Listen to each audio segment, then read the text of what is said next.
Call the Transportation Commission to order for November 18th, 2020. Jesse, could you read the instructions for us, please? Sure.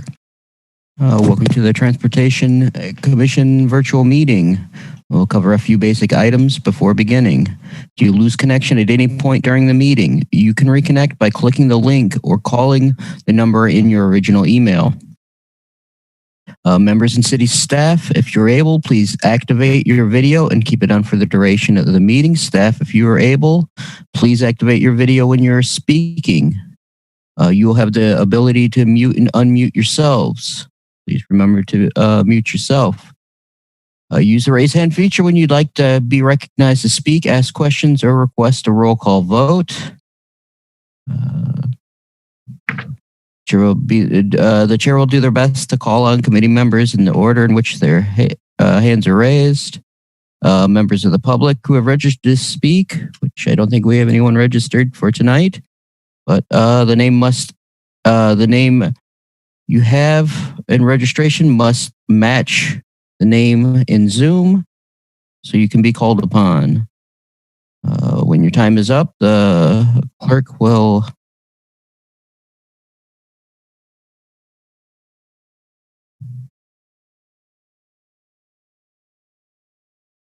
send it to the email list in today's agenda.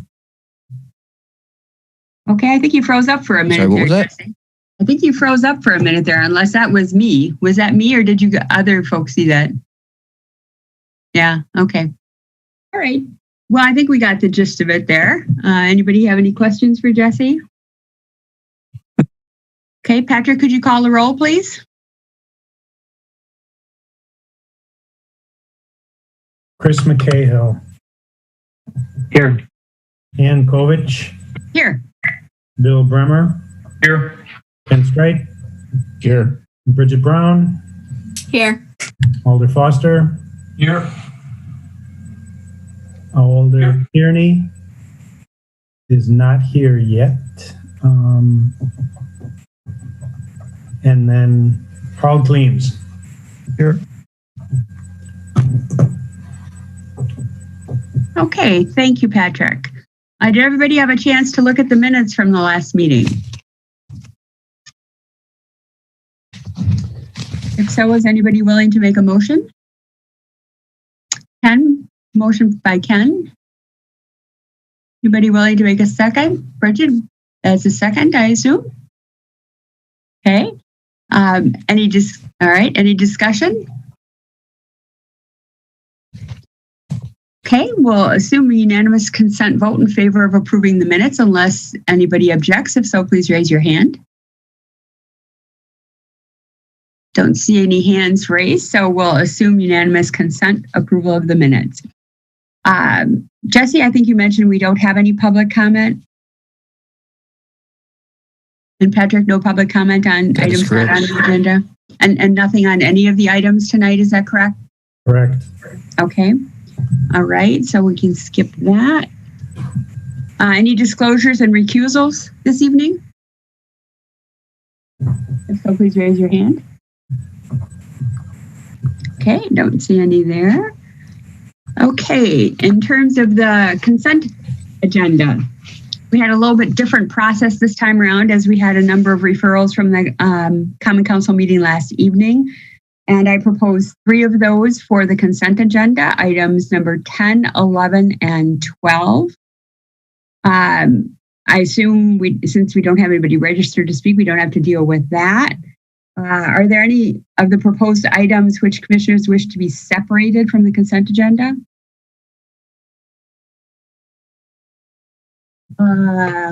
Grant, go ahead. Item 12. Okay. All right. So we would have items 10 and 11 proposed for the consent agenda. And that would be item 10, Legistar number 62947, and 11, item number 62964. Anybody willing to make a motion to approve the consent agenda? Bill makes motion. Is there a second? Harold, seconded. Any discussion about the consent agenda items? Okay, I see no hands. We'll assume a unanimous consent vote approving the consent agenda unless anybody objects. If so, please raise your hand. Okay, we'll check those items off and move on to item number 2. What we're doing this time around is similar to what we did last quarter, and that's having verbal updates from the various departments, operational and COVID-related updates, because the financial is as everybody knows, tough to keep up with this year. So, Yang, did you want to go ahead and start? Sure. Yeah. Thank you. Thank you, Anne, and for the rest of the committee for the chance for us to provide an update for traffic engineering. I just want to provide a few highlights, but I'm available to answer any questions. As the weather gets colder, we are winding down our season for paver markings. Despite COVID-19, we had a pretty successful year. We were able to get a lot of things done. And we are planning for next year's operation. Here I want to thank Alder Foster and a few other orders for also for restore some of the epoxy contract funding for next year. So we'll definitely take good use of those. We, as reported last week by Renee, we are winding down our shared street program as well. So those streets were shut down. We are doing a survey right now in different languages throughout the community, trying to get feedback and ideas for next year's program. It looks like COVID will still be with us next year. So we expect to bring the program back. We had a successful year, but we got a lot of requests that we were not able to accommodate due to conflicts on equipment. In 2021 budget request, we requested additional funding to purchase more equipment. So hopefully in 2021, we can bring the program back bigger and better. The largest thing happened recently is the budget adoption at the council last week. So for next year's budget, we have quite a few major changes. I would say that it's probably one of the most difficult and challenging budget for a city. Definitely for traffic engineering, and it's definitely more complex than I can ever remember. But I think the council and the mayor supported some really good projects for traffic engineering. I just want to mention a couple. So the first one is the citywide LED street lighting conversion project. So we request $3.1 million for the next 3 years to systematically change all the non-LED streetlights that are maintained by the city to LED. When that's done, it's going to result large savings in energy consumption, and in the long run, it's going to save the city a lot of money. So we are making plans for that, and we want to start doing that shortly after the new year. We planning to do all of those using our existing workforce and also using equipment. As you know, most of streetlights are pretty tall and require bucket truck to do that. And we have limited amount of those. So we are trying to be very creative on opportunities to, whenever the truck is available, we'll use it for this project so that I don't have to purchase additional equipment on that. So planning for that is critical, and we are starting to doing that now. Another big project that was funded in the budget is to maintain and upgrade the city's radio communication system that's being used by public safety agencies, public works, transportation agencies, and many other users. The idea is to maintain and upgrade the system so that the system is always up to date. And also, we're changing the model from spending $10 or $15 million every 10 or 15 years to a model that we spend a little bit of money every year, always keep up to date, because there are increased risk on cyber attacks for government communication infrastructure. And it's critical to provide a reliable service to first responders and all other users. So we start to work on a contract on that. Council resolution was introduced last night at the council to authorize the mayor and the city clerk to sign a contract with a vendor. It's a multi-year, $5.5 million project. But again, I think the good news is that we are making investments every year, and we don't have to spend $12-15 million again, like at the end of a lifespan, because it's always up to date. I think in the long run that actually save the city money, and that's actually the industry is moving towards. So we really appreciate the support from the council on that, and we will keep you updated on that.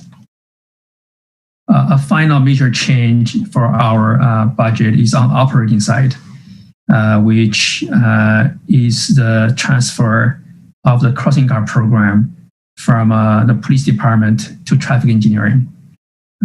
So there are a total of 59 employees involved, 2 crossing guard supervisors and 57 crossing guards. So it's a major change. There is a lot of synergy between the program and the other parts of traffic engineering's operation, such as safe route to school. So we'll be exploring the ways that to take advantage of synergy, make the process more streamlined, and hopefully improve the service for the public, and also make the process to be less confusing, because as you all know, traffic engineering is responsible for doing the crossing guard studies. So oftentimes when public think about that, they always, traffic engineering was their first contact. So I'll have always to direct them to the police department. So the change hopefully will make that more streamlined. We want to thank the collaboration of the police department. They have been very helpful when we work on the budget transfer. It has been a very smooth process. So we appreciate that collaboration. We have also been working with the crossing guard supervisors and the crossing guards, reaching out to them to get their opinion, to see what they need, and to see how we can best support them. So far, the process is pretty smooth, and we heard some good feedback. The crossing guards right now are, as you know, the schools are not in session, so they are not working, at least for this job. So they were very happy to learn that the program will continue. So once the school opens, we'll bring them back to work, and they are really happy about that. So we also thinking about bring probably some ideas to this commission. Sometime maybe early next year. Talking about how we can maybe reinvent the program a little bit, make it aspirely better integration with other improvement projects that we do for school-related improvements. So we will probably start that early next year. Another major initiative, as you all know, is the Vision Zero initiative. So the staff team is making progress on that, and we start to work more closely with transportation policy and the planning board on that. We plan to bring the work frequently to TPPB and get guidance and input along the way. We have been doing a lot of 2020 projects, mainly speed reduction, such as on East Washington Avenue, Milwaukee Street, and a few other streets. We have also been doing some other smaller improvements, such as the intersection of Highland University Avenue, and we just purchased some bollards for Livingston and East Washington, trying to build some protection for pedestrians there in the meeting where the two-stage crossing is located, and also hope to finish some of the more crosswalk improvements. We just start to kind of develop the action plan, and we will bring the outline of the action plan to TPPB very soon to get feedback and guidance on that. The different work groups are all meeting. I think the last group was the safety focused enforcement group. It has a last meeting actually. Lieutenant Ferrari is leading that group. We also had our first community stakeholder meeting this morning. It went very well. Renee and Ellie did a really good job getting that going. So we are making progress, and again, we'll be report to TPPB very frequently on this, and we look forward to doing that. I think that's the major things. Or maybe I'll end with a piece of good news. Maybe some of you already know. So we recently built an active traffic management system for the city. The idea is that instead of spend millions of dollars on expanding our roadways, let's spend some money on technology so that we can use that to better manage traffic, reduce congestion, instead of building more roads. So I think that's a very cost-effective way to improve traffic and also to accommodate the continued growth of the region.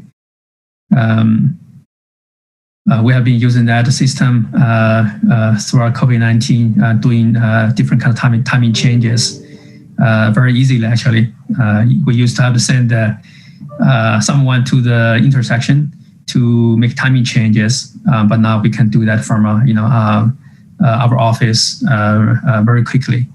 So we have been putting a lot of, for example, putting a lot of signals on automatic recall for pedestrians, so you don't have to push a button to cross the street, just to avoid that possibility of transmission of COVID. and we have been using a lot of shorter cycles throughout the city because of reduced traffic. We are really lucky to have a system, and recently we got a major industry award for the project. It's the Project of the Year award from Intelligent Transportation System of Wisconsin. On behalf of traffic engineering, I want to thank the committee for the support and the guidance. Thank you. Looks like Bridget might have a question for you. Bridget, go ahead. Yeah, Yang, just a quick question. So you had mentioned using shorter cycles due to reduced traffic, but I just saw something, I think, from the mayor's office that said that at least in some areas, traffic was at 90% of pre-COVID levels. And I was just wondering if you guys are thinking about revisiting some of the signalization timing. Yeah, that's a great question. You are very right on that. So, at the lowest level, that's during the Safer at Home order by the governor, we saw traffic dip to, about 55%. So we have, less than half of the traffic volume on our street. So we did a lot of changes at that time very aggressively. After that, we have seen the traffic volume steadily coming back. Right now, I think the East Washington Avenue actually is the one recovered the fastest. It's now at 90%. Some other streets we saw at 70%, 80%. But the traffic volume is back. So we have been doing some adjustments for that. However, we got quite a lot of good feedback from public. Wants to keep the COVID timing for different reasons. One, pedestrians don't have to push a button to cross the street like East Washington Avenue, and two, the side street gets more time. The cycle is shorter, so less wait time. So we have been actually keeping a lot of those, but we're making some adjustments. Harold, go ahead.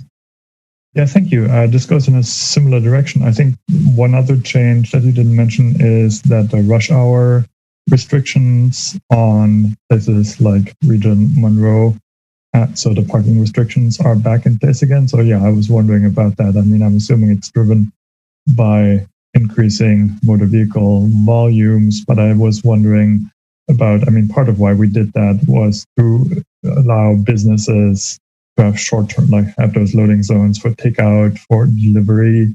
And obviously that's still a very important goal. So I was wondering what the rationale there was for removing getting the parking restrictions back in place. Yeah, that's an excellent question. Yeah. So you're right that the decision, from a staff team is, partially driven by increased traffic, but primarily that's driven not by traffic volume. It's primarily by the stone maintenance during the winter. So the alternate side parking start taking effect on November 16th. So we pick the same day so that it's less confusing to the public. You are also right that the need for curbside pickups for businesses like restaurants, grocery stores are still there. So we actually inventorized, all the businesses that's in the city are using those areas for this purpose. Also some of them, we give them permission to do it, very early on. We actually didn't, before we actually have a process, in mid-March or so, we're getting back to them, asking whether they are still in that space, and kind of adding them to the list. So we are working with parking enforcement on that. So the idea is that we'll still provide leniency to those businesses so they can continue to use the space for curbside pickup purpose, as they have been doing throughout the pandemic. But the idea is to free up that land for some time during the day, so that the streets division have some chance to remove snow from there, maybe more easily if snows. Okay, thank you. Yeah, that makes sense. And I mean, the other thought is, one of the issues that we had with the decreased traffic volumes is that led to increased speeds, where like congestion no longer slowing people down. So thinking about that aspect from a Vision Zero perspective and from a safety perspective, when we make those decisions about signal timing, about creating more space for cars to move faster, I think should be on the table as well. Thank you. Thank you. Grant, go ahead. Thanks, Ying. Two quick questions. One, just around the Vision Zero. So looking forward to seeing the kind of proposals for next year, and have a good chunk of money to work with. So hopefully we can accomplish a lot. Do you know, for the 2020 funds, do you anticipate that we will end up spending all of the funds that were allocated for 2020, or will there be any leftover, or kind of what your projections are for that? Yeah, that's a great question. Right now, we haven't got a chance to finish all the projects yet. But we looks like we're going to spend all the money this year. We're trying to actually we have a much longer list we want to do this year. We're not able to. So it looks like we will not have much left for this year's projects. We may have a little bit carryover for the $80,000 reserved for the consultants to help us to review our crash data and identify locations to apply for federal safety grants. I think last time I checked on that, we still have a healthy amount left in that account. We did submit application for Gammon Road and Muir Point Road intersection, asking for about $700,000 project. The initial feedback from a funding agency is positive, so hopefully we'll get that. And the consultant is working on more applications. We plan to hopefully submit in January. So by that time, we'll take a look at how much money we left, and we'll think that it will be helpful service for us next year. Basically, the money we invested, we can probably get back from federal funding 20, 30 times more. So we are looking to how to extend that that part of the work. Great. Well, and I'm glad to hear that it will basically have all been spent. So I'm glad that you were able to get out there and get those projects done. And maybe when you come back with the 2021 kind of proposals, we could just get a little summary of what the projects end up, which ones you were able to get installed for the 2020. That would be great to see. And then my other question was just on the shared streets that you mentioned.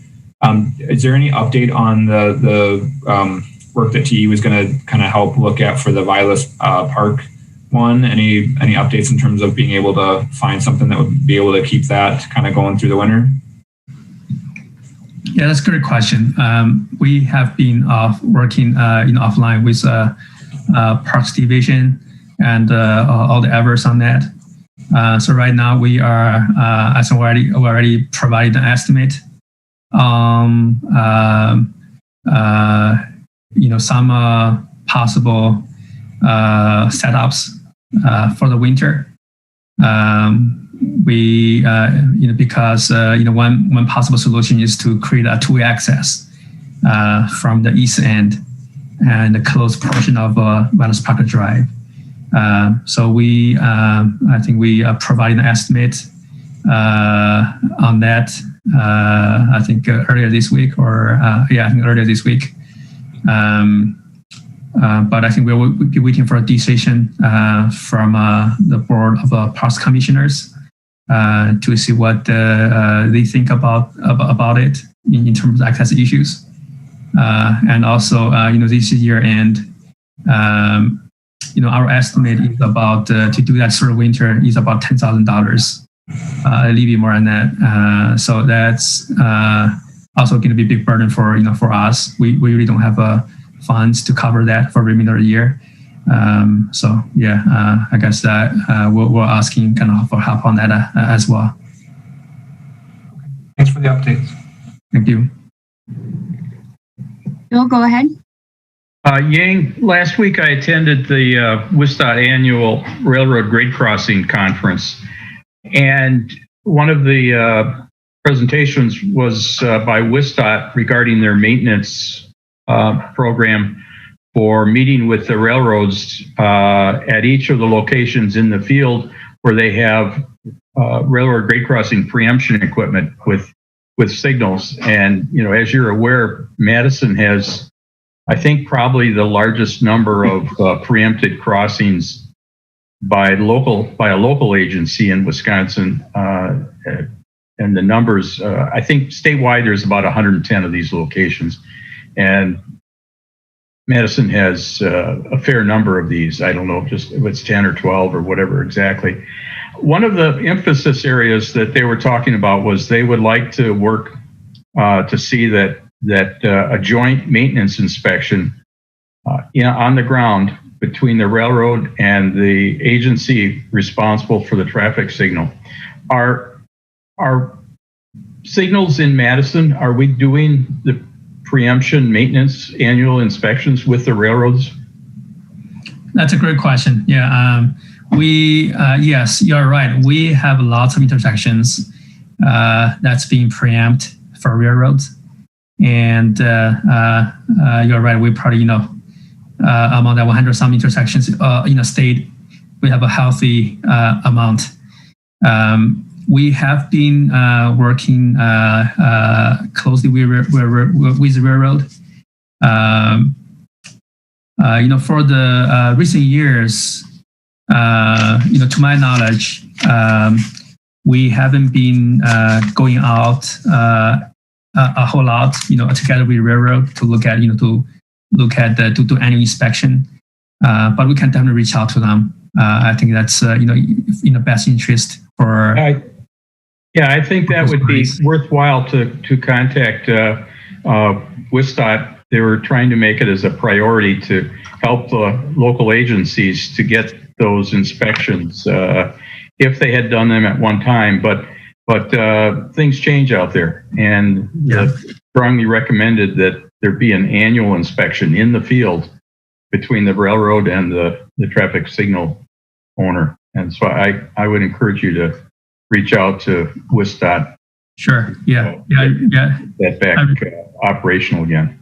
Thanks. Yeah, sounds good. Yeah, I remember like in early years of my career with the city, I went out with the railroad person to make sure everything is working correctly. I don't think they haven't they have been reach out to us annually on that, but we can take the initiative and reach out, because again, I think it benefits both parties. Thanks. Thank you. Okay, anybody else have any questions for Yang? Okay, I don't see any hands up. Tony, would you like to go next? You bet. Is it okay to share my screen as my kind of what I have prepared just goes right with my presentation? Absolutely. Right.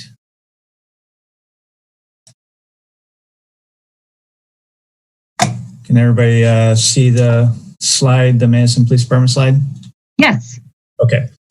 So it's what I'm going to run through is basically kind of based off of the presentations we did, or I did for Q3 and Q4 for last year. But since we haven't been able to present since then, most of the things, the data I'm going to provide is 2020, pretty much up to the end of the third quarter. So if you have any questions, it's a little bit different format than what we've used in the past. And I'm just trying to get a little bit more meaningful information to this group. Just reviewing real quick, our 2020 MPD traffic goal starting out the year was focusing on top crash intersections, school zone enforcement, and that's got a asterisk because clearly we haven't been able to do as much of that this year as previous years. Focusing on our high volume and hazardous corridors and then traffic complaints as well. So that's our 2020 MPD traffic goals that we established late, I think, in December, early January with the MPD management team. Part of this is kind of probably review for this group, but I incorporated this into the presentation just as a review because I'm going to be talking to a community group in a little bit. I wanted to include just a little bit of background on how traffic enforcement gets done within the city. We have district-based or traffic enforcement, and that's from your patrol officers and community policing teams, which are district-based. We have our test team, which is 5 officers and 1 sergeant, currently operating at 4 officers and 1 sergeant. And then our traffic enforcement grants, which is just over $250,000 that we manage each year. We weren't able to spend all that down, but those include OWI, speed, seatbelt enforcement, and ped bike safety. So those are how we approach traffic enforcement in the department. I have direct oversight of 2 of those, the test team and traffic enforcement, and then provide guidance for the district-based enforcement efforts. Along with the grants, it sounds like a lot of money, and what we're able to do with that, however, is kind of limited in that we work with task force partners for all of our grants. And the big ones, the OWI, the seatbelt, and the speed grants are partnered with Dane County Sheriff's Office. And the roadways that I've highlighted in red are the roadways that are identified within the grant that we're allowed to operate those grant activities on.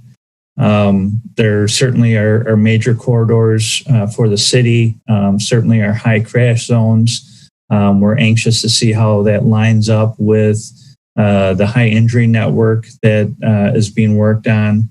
But the areas highlighted in red is where we really have to limit our grant work to.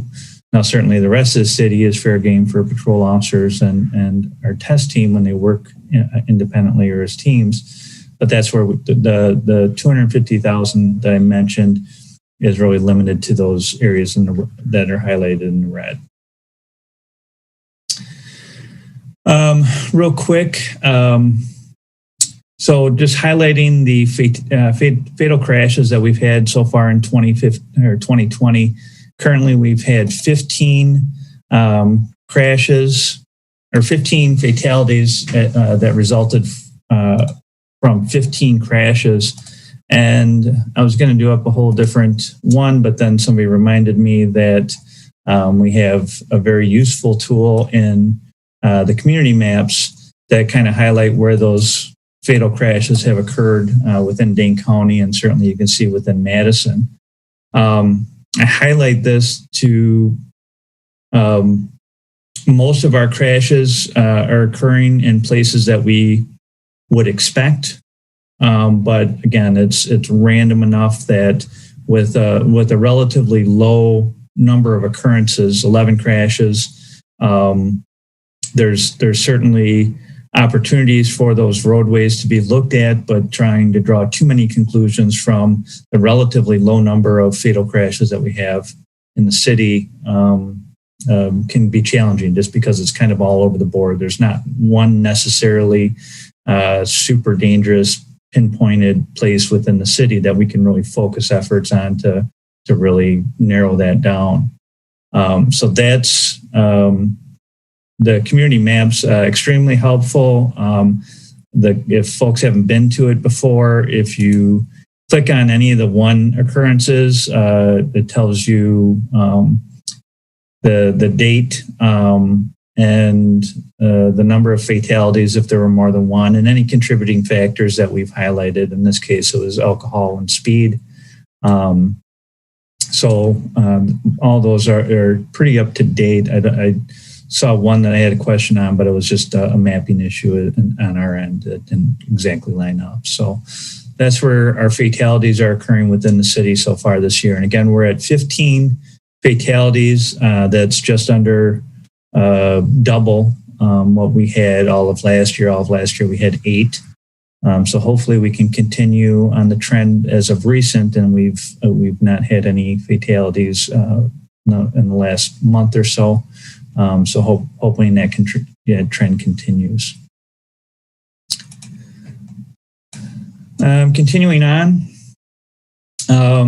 if we look at what we're writing citations for, we continue to rely heavily or write a lot of hazardous moving citations. You can see the list of citations that we do write, and certainly the number of speeding citations as well as OWI citations really are the bulk of what we write hazardous violations for.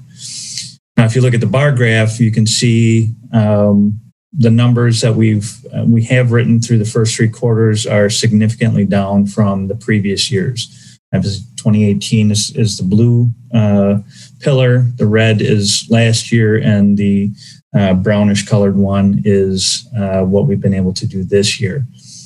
A couple things contribute to that, primarily COVID. Early or late in the first quarter, we stopped running our traffic grants. We advised our traffic team to only address the most egregious violations and encouraged officers not to be making proactive stops at that time.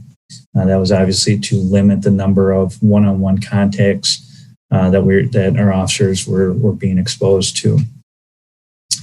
So that's, and then the other contributor is obviously in quarter 2 and quarter 3, we had significant staffing challenges due to staffing dedicated to the protest activities throughout the summer. So our overall numbers are down significantly from previous years, and hoping that those will rebound somewhere in 2021 as hopefully things return back to normal and in terms of our staffing and ability to conduct those those routine traffic stops on a more frequent basis. For non-hazardous violations, again, very, very almost identical trend as the hazardous violations in terms of number of citations we've written this year as compared to previous years. Those are down.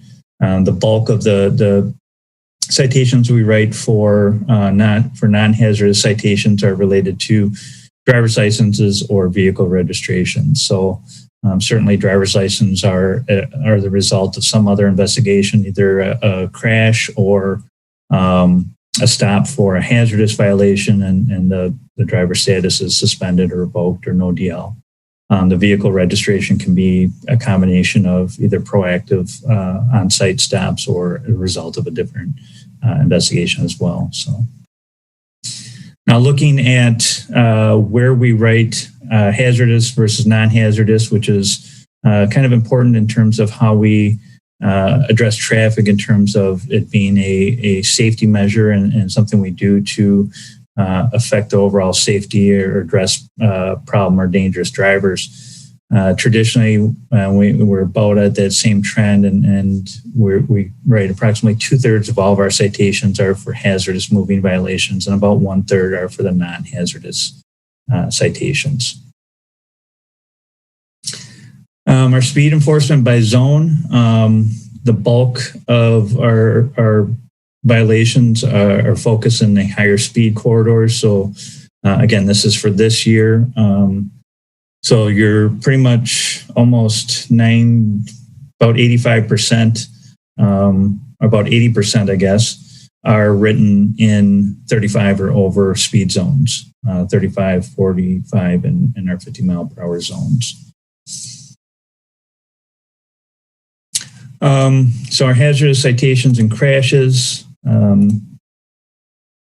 So this is a map that I've been working on with our internal person, Dan Howder, in terms of being able to represent to you that we're where we're focusing our enforcement efforts. So these maps, I had Dan work on. All the red dots on there are our crashes. Now, those aren't weighted in terms of the severity of the crashes. Those are just number of. Clean that up a little bit. And this is a map that we also we're looking at. Certainly, we could look at an outward-facing version of this map on our website or whatever.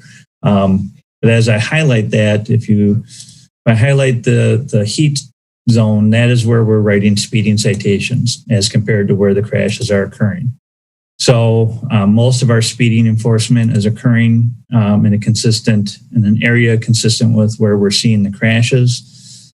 Certainly, this type of map visually represents some opportunities for us to pay attention to other areas where we are seeing a lot of crashes, but we're not necessarily getting a lot of speed enforcement being done.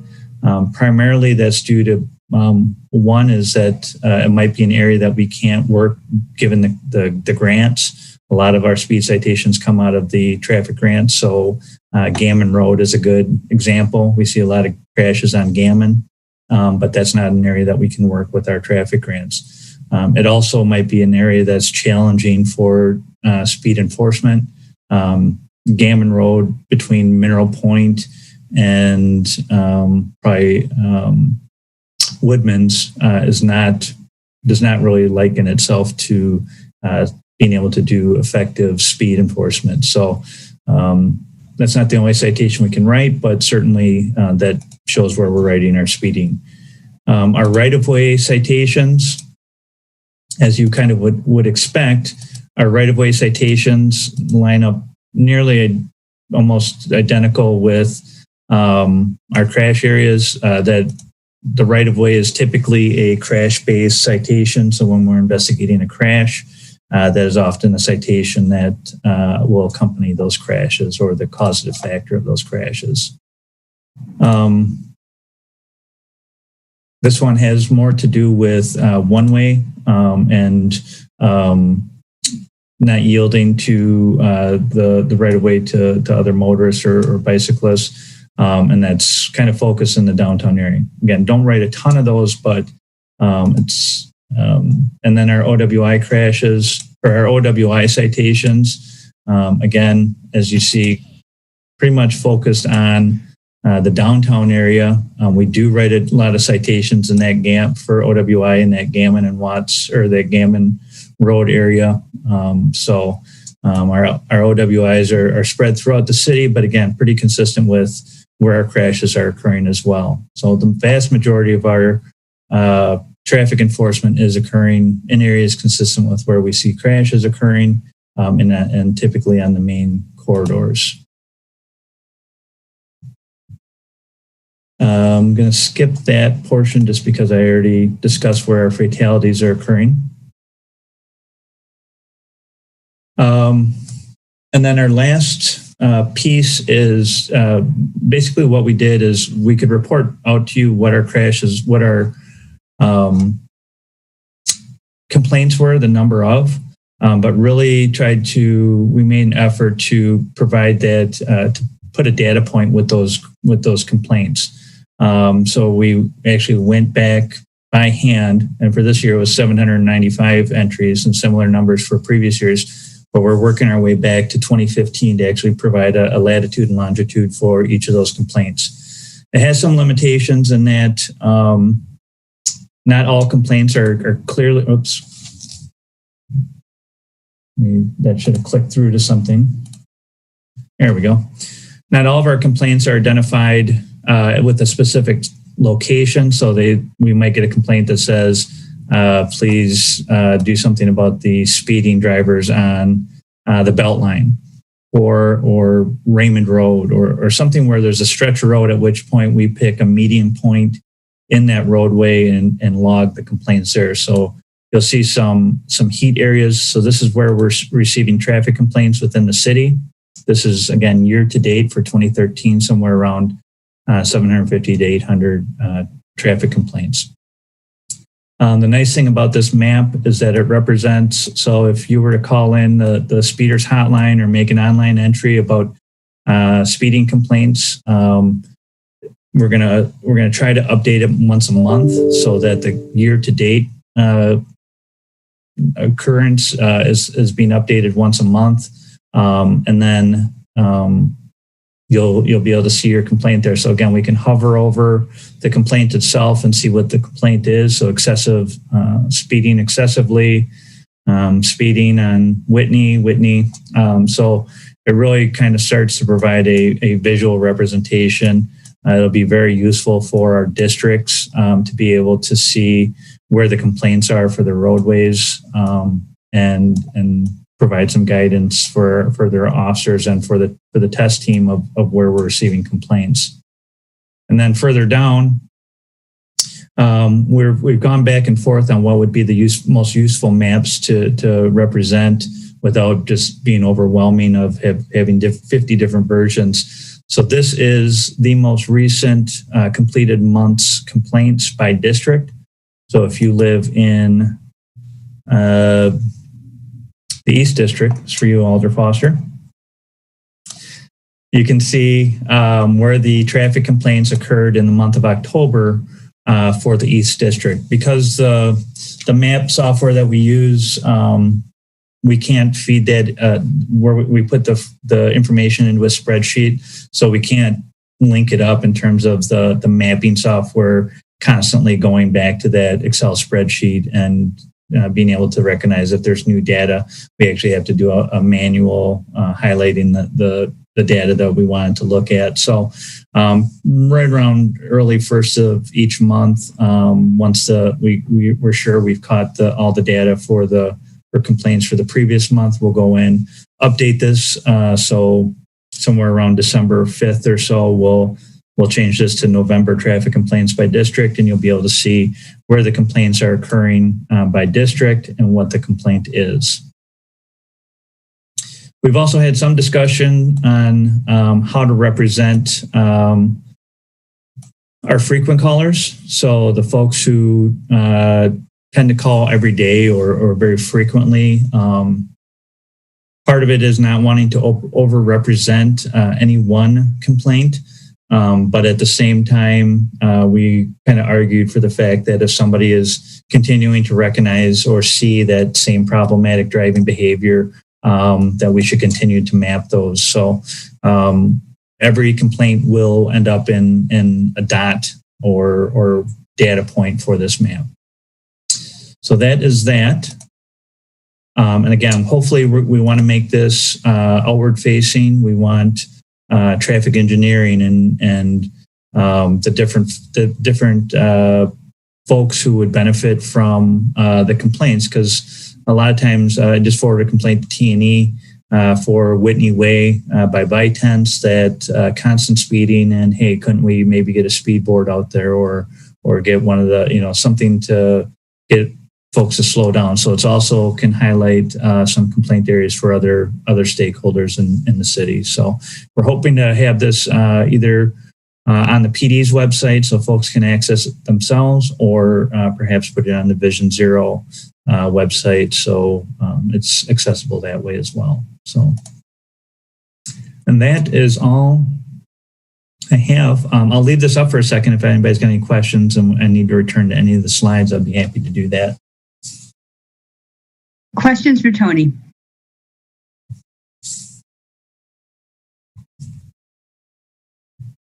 Harold, go ahead.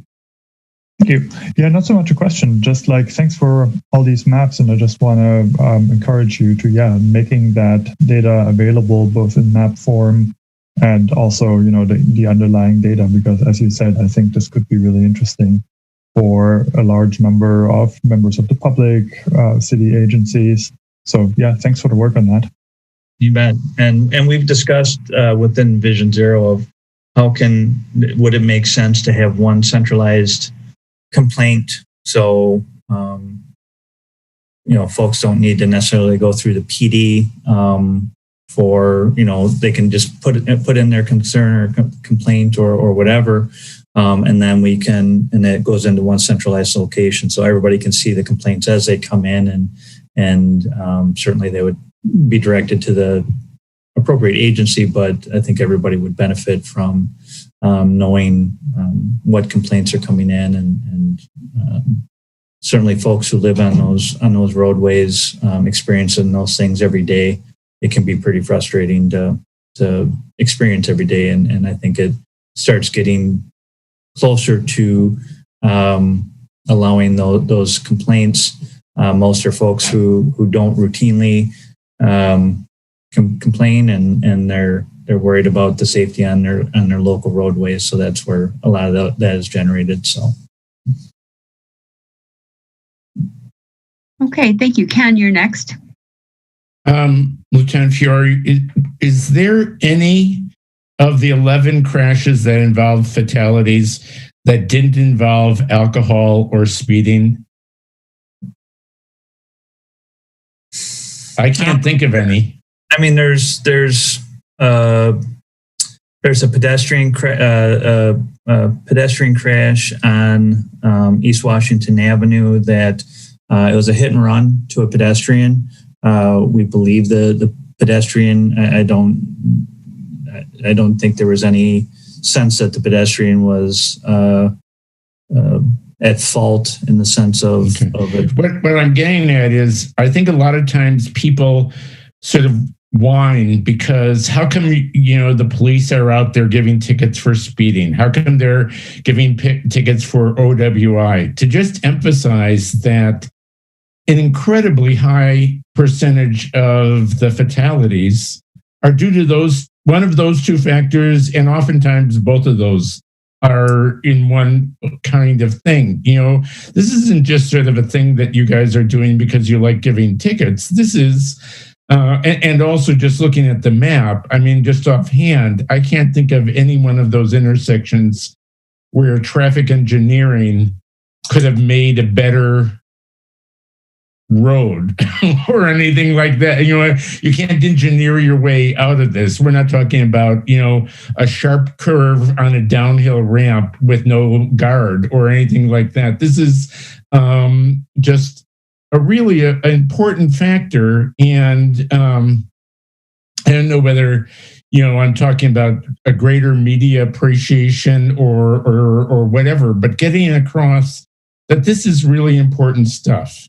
And that we're also looking, my guess is a lot of them have to do, the crashes are in areas where the speed is substantially above 35 miles an hour at the point of impact and that kind of thing, and that's what your emphasis. The second is a question. Are the orange barrels on East Washington sort of addressing weekend speeding? I noticed that there's 2 sets in both directions that are out there on the weekend, and I can't see any construction reason that we have barrels out there. And I'm assuming that it's just to narrow down traffic and to sort of put a little bottleneck in. Is that what's going on there? Yeah, and I think it was a discussion within the group that was specifically trying to work on East Washington Avenue, and that with the lower congestion that we were seeing peak speeds and the frequency of speeding kind of get to astronomical levels. So we focused that in an area around East High School and Fair Oaks intentionally. That is typically our 2 main drag strips for East Washington Avenue for Friday and Saturday night cruising. The hopes was that the lane reductions would cause some impediment to those efforts. During that time, we did have a speed board capable of capturing the data over the Highway 30 overpass for East Washington Avenue, and there were some astronomical speeds that were being reached on that stretch of roadway. Again, it's a very it's got enough of a straight and smooth roadway with relatively far lines of sight that folks tend to take advantage of. But we were seeing routine speeds over 85 now, 90 miles per hour on East Washington Avenue and that stretch of road. So I think one of the feedbacks, was that, driving on the interstate when going through construction and you have to do lane shifts and things like that, that might be a future endeavor. But it was kind of trying to put up some physical and visual barriers to try to get people to slow down in those areas. And to the extent that they had success, it's hard to measure that with, I'm challenged to find a lot of meaning out of 2020 data, to be honest, just because traffic data.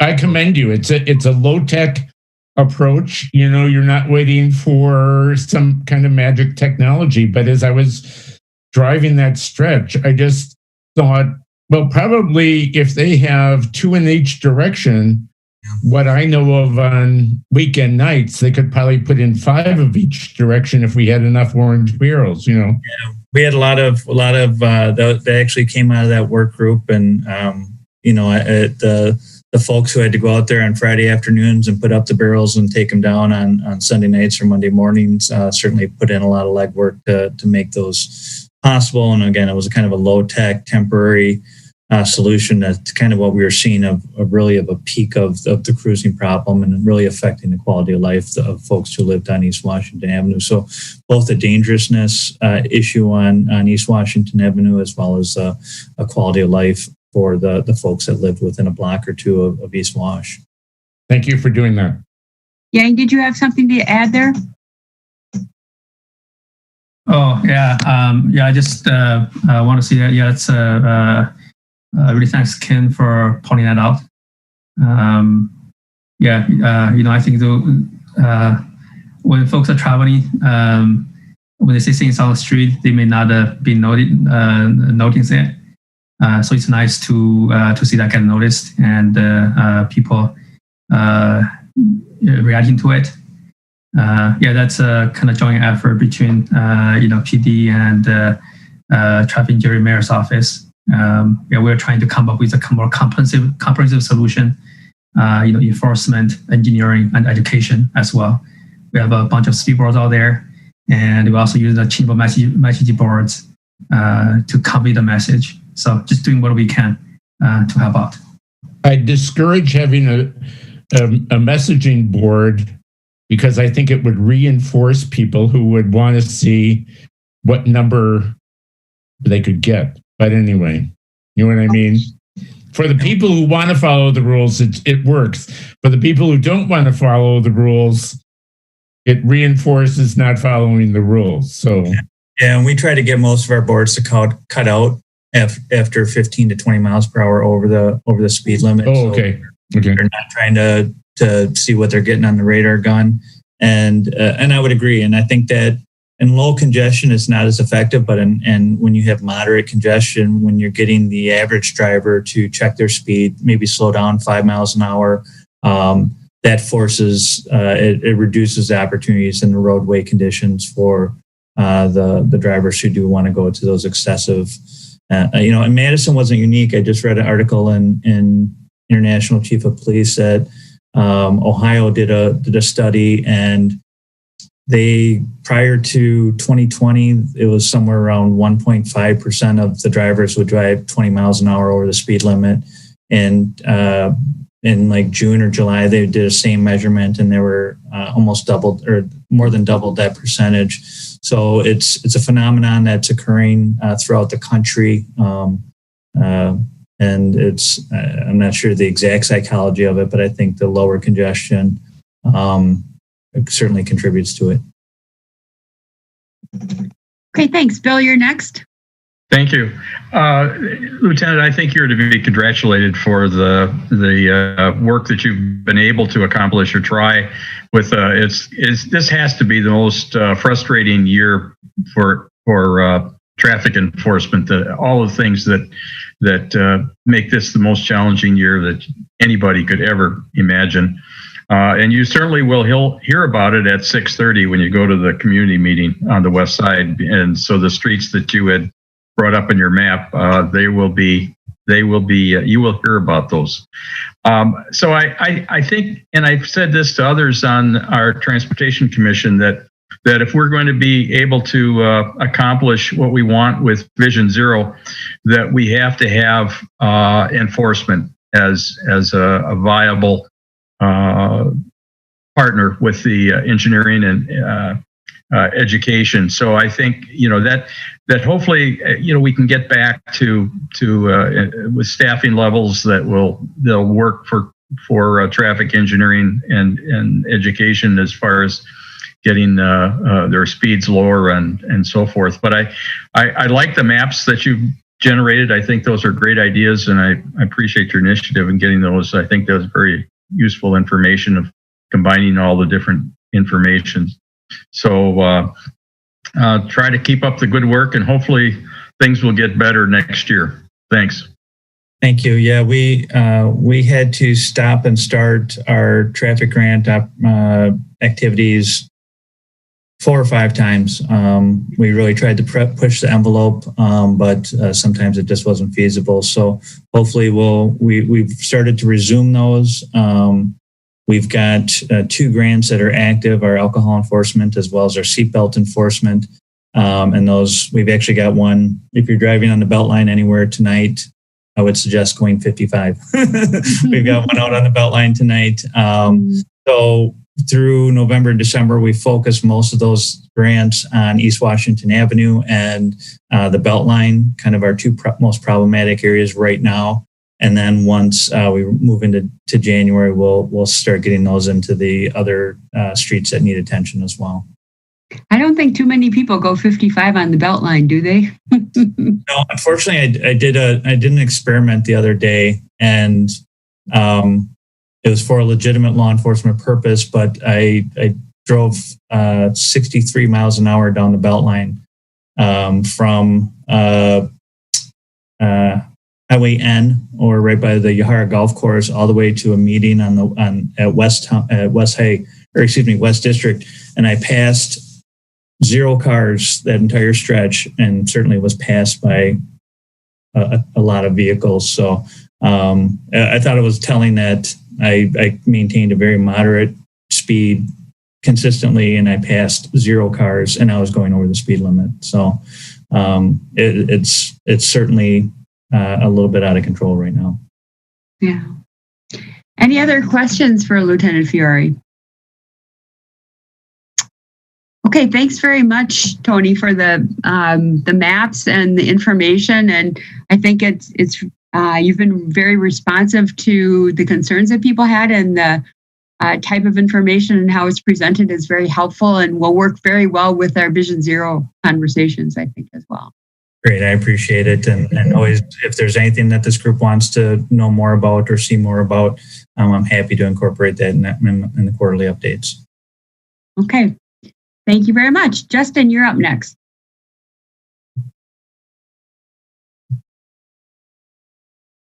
Hi, good evening.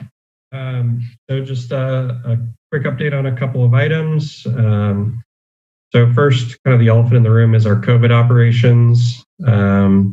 We are starting to see an uptick in positive cases among our staff, which I think is unfortunately par for the course across Dane County and Wisconsin, but still not something we want to see. We have implemented some new policies and procedures, first around our contact tracing and close contacts. Previously, as we are essential workers, we generally were leaving contact tracing up to public health to direct kind of as they saw fit. As they've seen such an uptick, we have taken that responsibility on ourselves and are doing so, and actually directing our staff to quarantine as appropriate. As you can imagine, that's challenging with the union, but we have worked closely with them and gotten their buy-in on this strategy. And so that went into place as of yesterday. We've also slightly modified our passenger limits on the bus. The official passenger limit, as far as the public is concerned, is still 20. That has not changed. However, we've implemented what we're calling kind of a soft limit of 10. So basically what that means is that we are asking our drivers, when they get to around 10 people on the bus, they are radioing into dispatch, and at that point we're dispatching a road bus to supplement the service on that route. And so essentially our goal is to effectively keep the passenger loads around 10 or below without risking leaving people out in the cold for a long period of time. So if that means, we get to 11 or 12, then maybe that's the case, but hopefully we aren't getting anywhere near actually getting to 20 people. And so that, again, that went into place today. And we did see, as of this morning, we had dispatched 8 road buses, whereas typically in any given day, over the last several weeks, it's been 1 or 2 a day. And so we are dispatching more buses to try to drive down the passenger counts on the bus. Right now, we're seeing on average, 2 to 3 positive cases a week, which, again, is still probably below average for Dane County as a whole. But certainly that plus any close contacts are going to have a potential impact on our staffing levels. We do, and this is actually the subject of one of the action items later tonight, but at the current pace, we do anticipate being able to fully provide service as currently planned. However, we all know that everything is accelerating pretty rapidly right now. And so, we're worried that if this continues to accelerate and, what is now, 2 or 3 cases a week turns into 7 or 8 cases a week, we may be challenged to provide our scheduled level of service. And so there's an action item actually later tonight around what services we might suspend if we get to that point. We certainly don't anticipate, given, again, current absence levels, that we would get to that point, but we never know what's going to happen in the coming weeks. So, all in ridership, I guess expectedly is quite a bit lower than last year. Obviously, we're at about 20% of what we were last year for both September and October. October ridership numbers we haven't finalized yet, but it's looking similar to September in terms of being at 20% of last year. Obviously, that's a big drop. And I think it really reflects our shift in priorities. We aren't doing advertising campaigns to try to get people back on the bus right now. And I think that's true, especially with some of the capacity limits that we just talked about. We're really focusing on providing the necessary travel for those essential workers that have to get to work and have no other means. And so we're really, and this is, I think, going to be important when we start talking about the network redesign project, kind of a focus on ridership versus coverage. Right now we're providing that coverage service for those who absolutely need it and have no other choice. But I think once we exit the pandemic, we start looking back towards building ridership. But at this point, our focus just has to be on providing those necessary trips. Budget, we did, our budget did pass last week, both capital and operating, with no proposed amendments. What that looks like, just as a recap, I think we've talked about this a little bit in the past, but we are eliminating 6 driver positions. Those were vacant positions. There was nobody in those positions, and so it's just eliminating a vacant position. And replacing those with 5 bus cleaner positions so that we can more efficiently keep the buses clean going into next year, as well as 1 risk and safety coordinator position. And I think that will really help us focus our safety efforts going forward. There are more and more requirements coming at us from the FTA side, Federal Transit Administration. And so that is becoming clearly a full-time job. And so those are the core changes that are in our budget on the operating side for next year. On the revenue side, we are proposing to use CARES money both in 2020 and 2021. Again, another action item later tonight to talk about. And I'll kind of explain that in more detail during that action item. We do anticipate an increase in our partner revenues, that the revenues coming from our partners as part of the budget. However, that's a little bit deceiving because some of the CARES money also goes to our partners. And that CARES money is actually covering the increment over what they had budgeted for this year compared to what their new payment is. And so while on Madison's books, it looks like an increase in revenue from the partners themselves are not seeing an increase in expense this year because CARES is covering that increment. On that note, COVID has really exposed, I think, some weaknesses in the way that our partner contracts are structured, and really that has shown that they can be kind of fragile.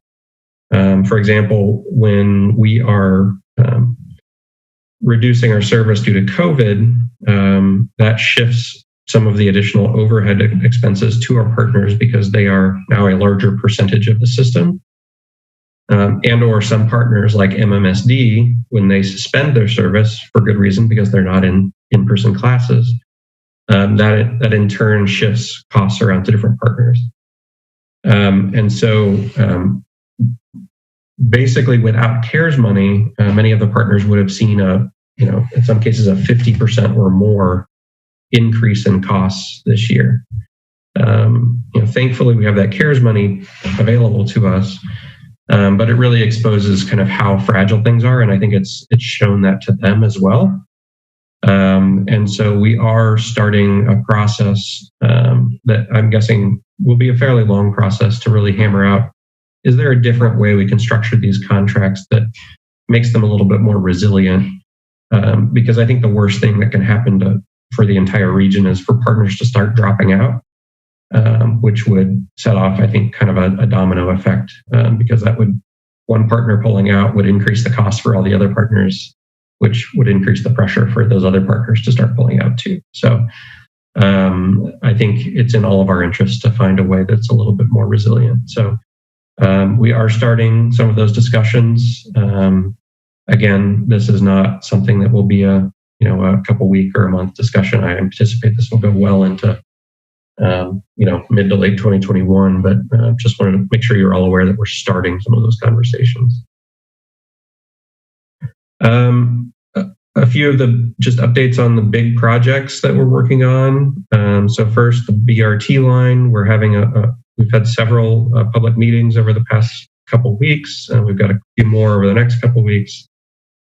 We are intending to submit a modified locally preferred alternative in December. At this point, I believe that goes to TPPB, but I just wanted you all to be aware of that.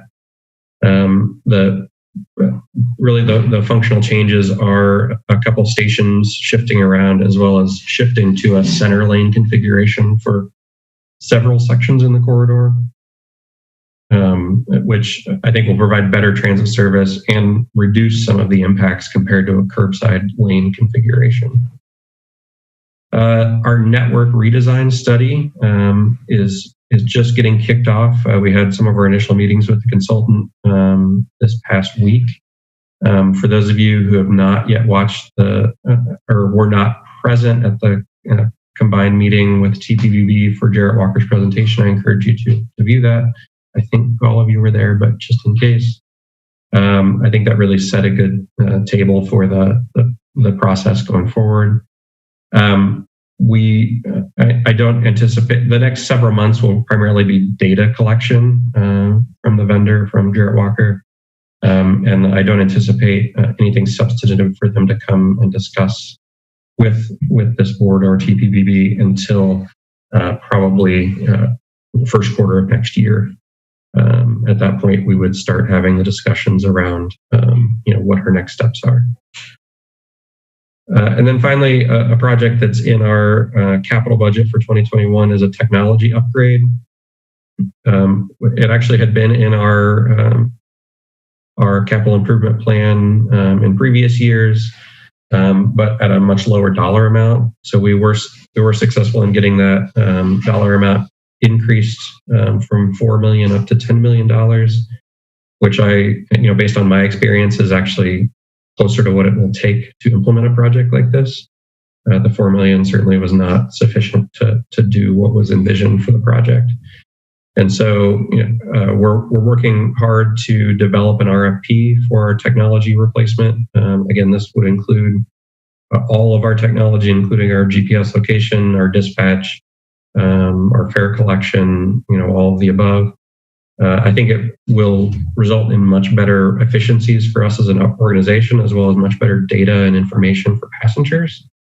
And so I think it's a really important project, but it's also a very complex project. And so I'm working closely with our team to write this RFP, but also enlisting some consultant help to write the RFP, because it's not something that we as a team or as a city have full direct knowledge of all of the components in a way that we can write an RFP coherently. So that vendor, it's a very small contract, so it's kind of under the threshold, but they should be on board soon to help us write that. I hope to get an RFP out around the second quarter of next year. But given the complexity and the contracting and everything that will go with that, I would say it's not unrealistic to expect that the contract won't be signed until close to the end of next year. And then it will probably be I would guess, an 18-month implementation process. So it's probably going to be 2023 before we're fully implemented for that project. And then my last note is something that Anne's also going to mention in her notes, but we have planned a December 9th public hearing for some service changes based on the last public hearing. We have had some staffing challenges. We've had several of our planning staff out for extended periods of time, and also very overwhelmed with COVID response things. And so we're not going to be ready for a December 9th public hearing. And so it's my intent to instead ask at the December 9th meeting, ask for a new date for that public hearing. That is all I have, but happy to answer any questions. Sure, questions? Any questions? Grant, go ahead. And then Harold, you're next after Grant. Thanks, Justin. Just on that last point, if you could get word out kind of as soon as, I know I've been promoting and it's been out there that that's happening and people are planning on it. I think the sooner we can set a different date and communicate that, I think we should move on that as soon as possible just to get the word out. Yep, agree. Thank you. Grant, I was thinking that they could put on their website that the meeting's canceled. I don't know if you've decided on a new date yet for sure, Justin. So we can maybe just say, Grant, that the meeting's been postponed so people know it's not just never going to happen. It's going to happen just at a later date. So maybe think about how you want to message that, Justin. But, if we say that it's been postponed, and however you want to explain it, or just say that it's been postponed. So we can try and do that, Grant. So, and I don't know, Patrick, could we maybe send an email to the alders? Maybe Justin, you want to work with Patrick and just send a notice to all the alders, Grant, so that all alders know that it's being postponed and won't be held on December 9th, and we'll know a new date by December 9th. However you want to write that, Justin, that way maybe that combination of your normal communication network, which is very strong at Metro, but maybe letting the alders know about it and anybody else at the city, Patrick, that you think should know about it, can just maybe get that message out. Anything else you can think of, Grant? Okay. All right, Harold, you're next. Thanks. 2 quick questions. One, yeah, I mean, it's a challenging situation right now with increasing case counts. I know that one focus in terms of prevention has been this focus on ventilation, where I think we have learned a little bit more. So I'm wondering if that's anything that you have been looking at. Early on, everybody was focused on disinfecting things, and now it seems to be, having good air circulation on vehicles is actually something that seems to be working overall pretty well, where worldwide we're seeing relatively low, like transit seems to be posing relatively low infection risk. I'm curious if is that something that you've been working on? I mean, when I've been on the bus, sometimes windows are open, but it's also getting late in the year for riding with windows or the top hatches open. Yeah. So we're actively looking at there are a couple different solutions for kind of air circulation disinfectants, either using chemicals or like a UV light that as air passes through, it circulates the air through the bus and kills anything in its path. We're actively looking at those. They would not be a cheap solution. They're, I think, for our fleet, going to be in the 500,000 to $1 million range. Short of that, yes, leaving windows open wherever possible is certainly advantageous. But yeah, that gets more and more difficult as we go into the winter now. And unfortunately, the windows aren't such that we can lock them in an open position. And so even if we open them, if there's a passenger on the bus that's cold, they can just reach up and close it. And so that is and will be a challenge. But I agree with you. It's certainly our goal to have fresh air circulation whenever possible. But I do think that that's going to be more difficult as we go into winter. Okay, thanks. Yeah. And the other question, I know you posted a couple, you were trying to get some more operators hired. You had some job postings, and you were also hiring for like an IS coordinator who presumably that was linked to that RFP that you're working on. Have you been able to recruit new staff?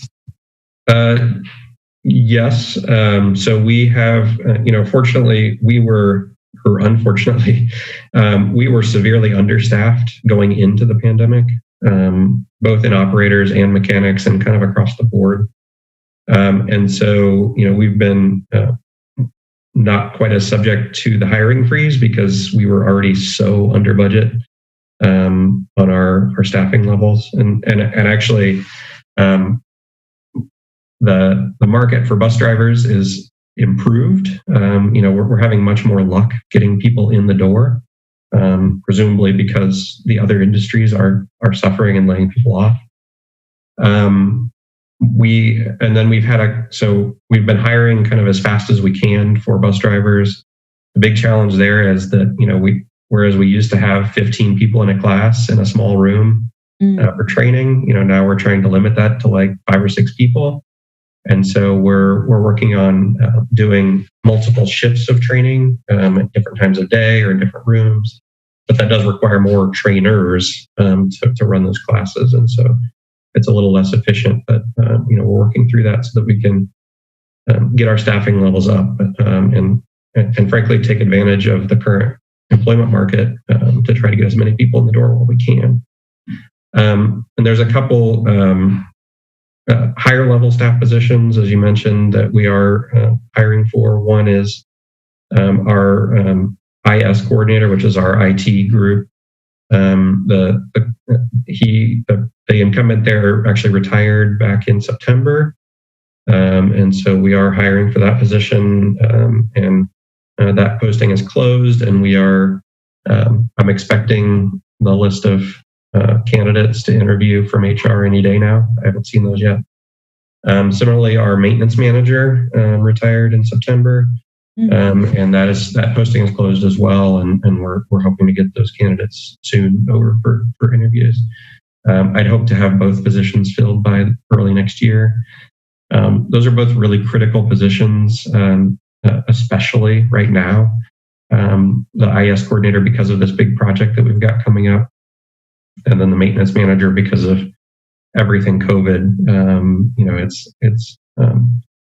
It's especially challenging on the shop because of all of the bus cleaning that's going on that's now been added to the maintenance portfolio. Okay, thank you very much. Okay, great updates, everybody, so far. Any other questions for Justin? All right, Sabrina, go ahead. All right, good evening. I do have a couple of slides, if it's all right for me to share my screen. Go ahead.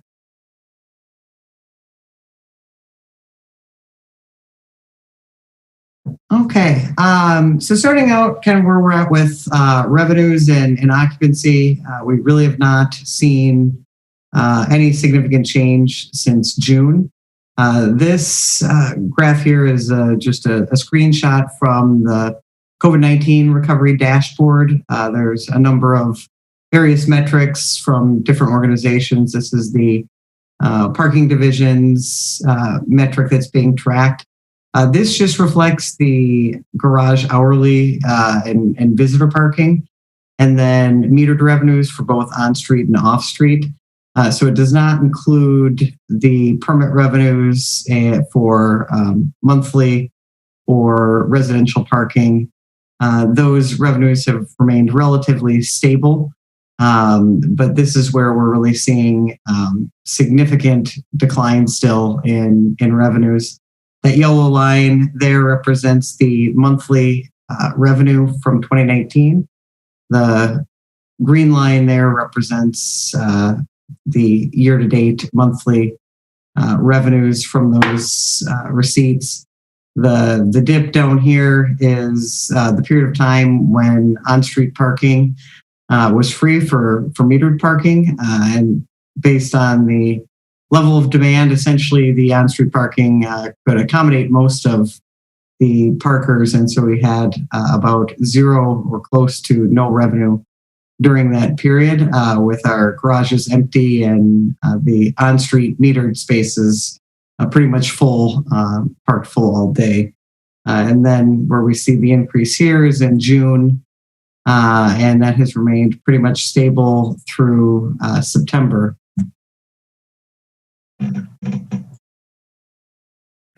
Just a quick comparison of year-to-date revenues.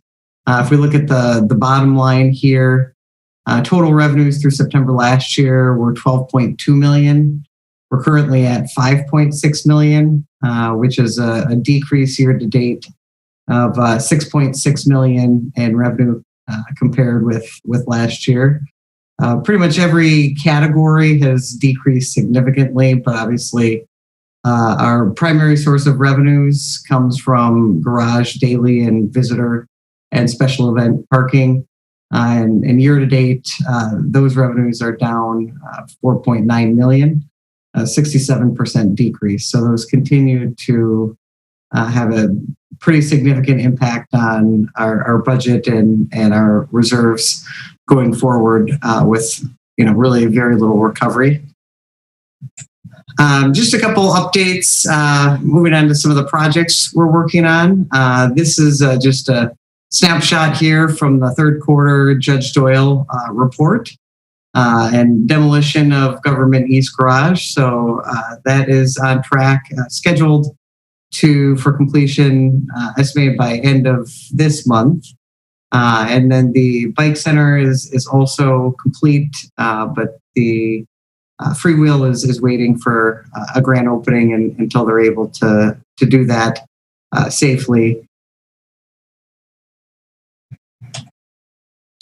The meter replacement project, which is replacing all of the aging multi-space meters, is moving along. Those are all in order. We've received the first shipment, and we're waiting to just receive some cases to convert the remaining meters.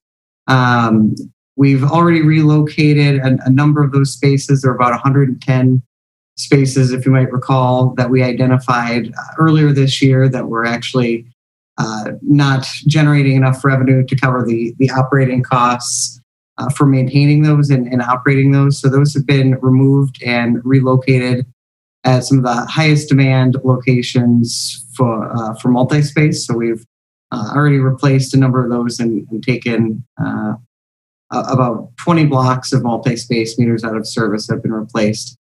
So we expect probably by the end of the year to complete that last phase of the project to upgrade and replace all of the aging on-street infrastructure. We also began testing the mobile pay application that's offered through the vendor this week. We've been working on an integration with the parking enforcement software. Ames is that particular vendor, and the smart meter provider, which is IPS. And that integration has been completed. We're now working on just testing and working out some of the programming and other bugs with that mobile pay application, hoping to have that up and running by the end of the year. Just some highlights on the budget. There were some pretty significant changes to the park utility as well. I think many of you may be aware of the executive budget, which included proposed layoffs for a number of cashiers, as well as creating several new positions through the reclassification of vacant cashier positions. So the new positions were created, and we're working towards recruitment on those internally. The positions for those cashiers that were proposed for layoffs, an amendment was passed that restored funding for those, and a number of redeployment opportunities have been identified to avoid layoffs for those employees. There are contact tracer positions in public health and several positions in streets as well that have been identified. So we're currently working through that scheduling. We're not intending to bring cashiers back to cashiered operations at this time. And WorkShare is ending in mid-December. So folks will be back on needing their full number of hours when that ends, and we've maxed out our participation. So working to get other assignments lined up for those folks when that ends, and to be able to provide training and other work that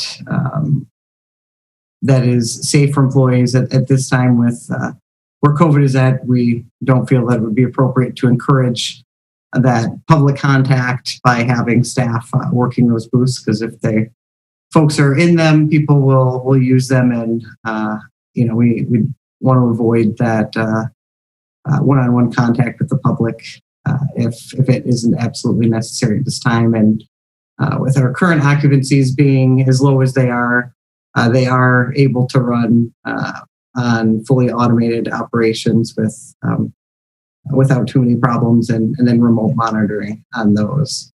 Another major change was an amendment that was introduced and adopted at Finance Committee. And that amendment was to transfer the parking enforcement operations from police to parking utility. It set a date of March 31st. However, that is pending adoption of a council resolution authorizing that transfer and completion of a study. So we started work on that study late last year, and early this year it took a pause with COVID, and we've resumed meetings and completion of that study. So we're targeting a January to get that study completed and a report written for the council for consideration on that. And this is, so in previous budgets, there's been a transfer of the costs associated with parking enforcement activities over the last, I think since about 2018, a number of kind of incremental costs with those activities have been transferred to parking utility.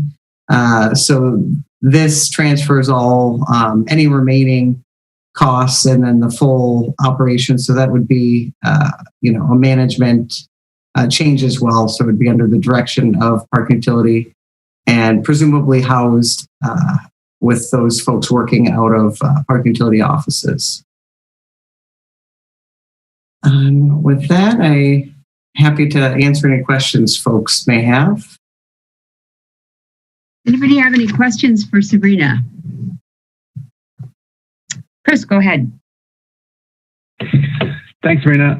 With the new mobile payment system, is that going to work across all the meters? Because before there was a problem with the multi-space versus the single.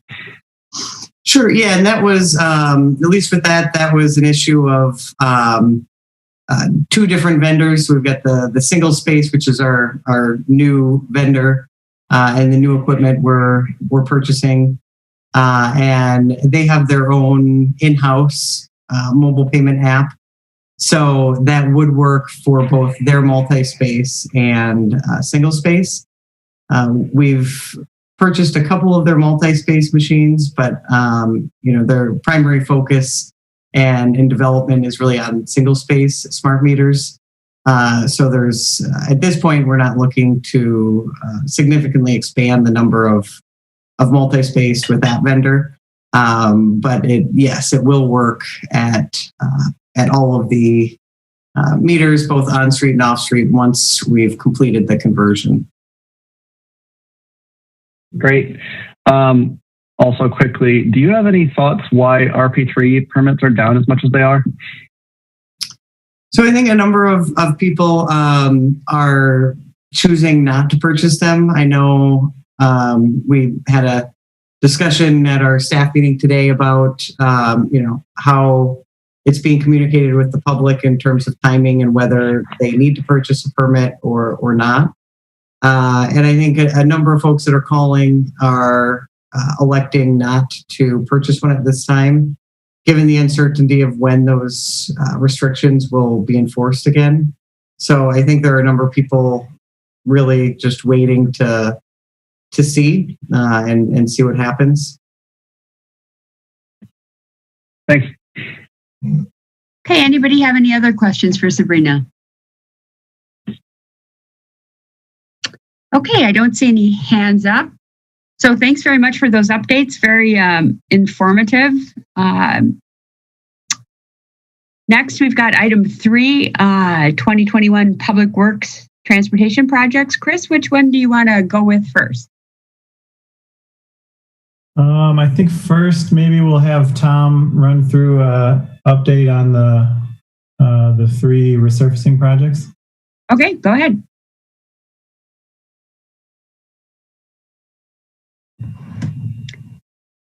Tom, I think you might be muted.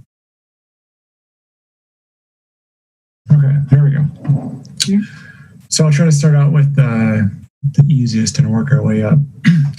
So we looked at each one of these 3 projects the last time we were here, but we just left with some questions. So we're bringing them back. So this is Nelson Road between High Crossing Boulevard and a little bit east of Felland Road.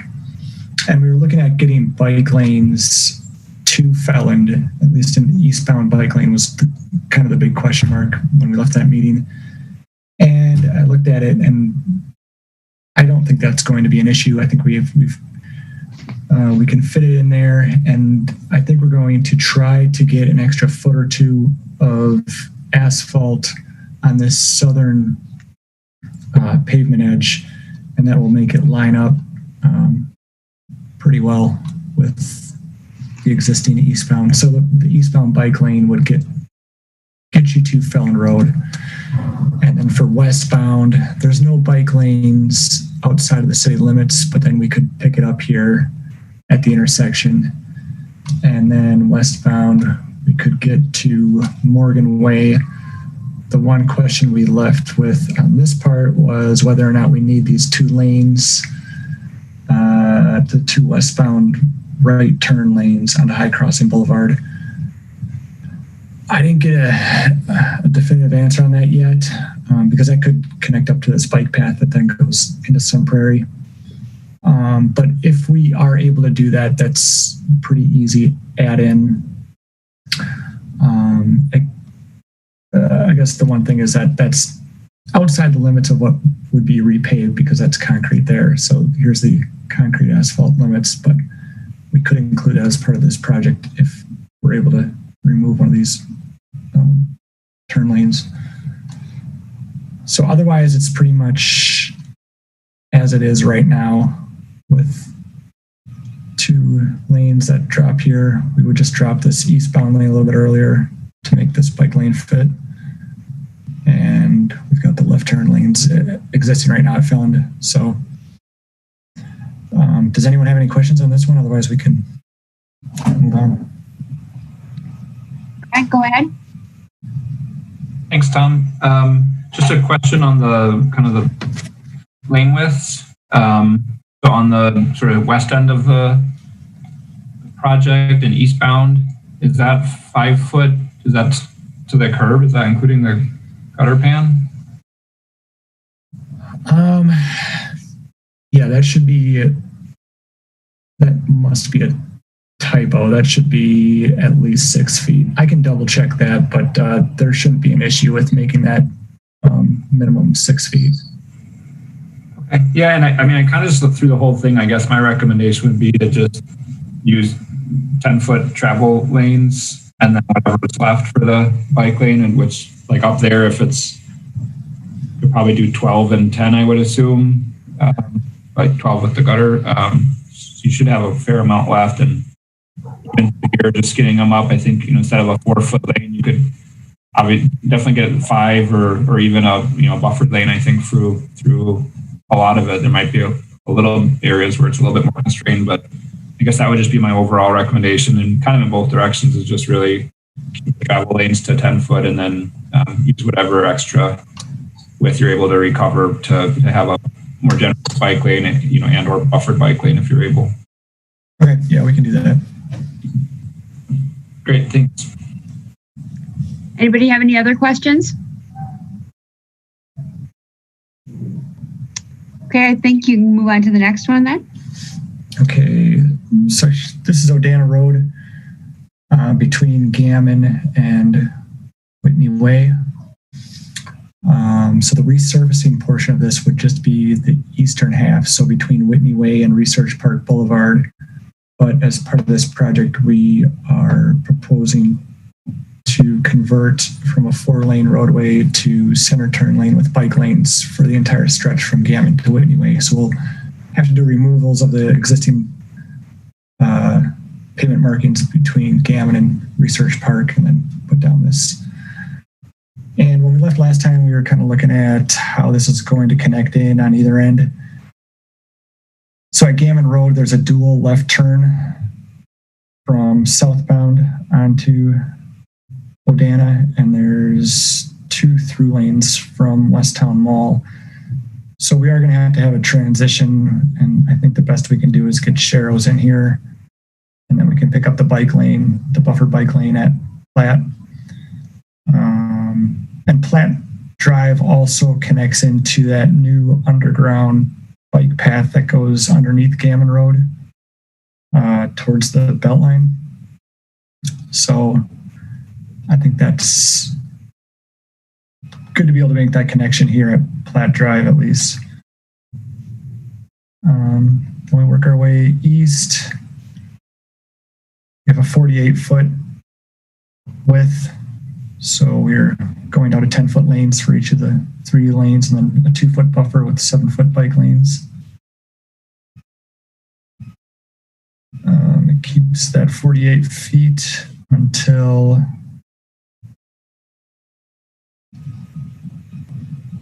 Potomac, and then it kind of widens out around this curve to 52. So at 52 feet, we are proposing 7-foot bike lanes, 3-foot buffer with 11-foot travel lanes, and a 10-foot center lane. And then we get a little widened out here because of the turn lanes at Research Park Boulevard. So this is a little bit different with the really wide through lanes.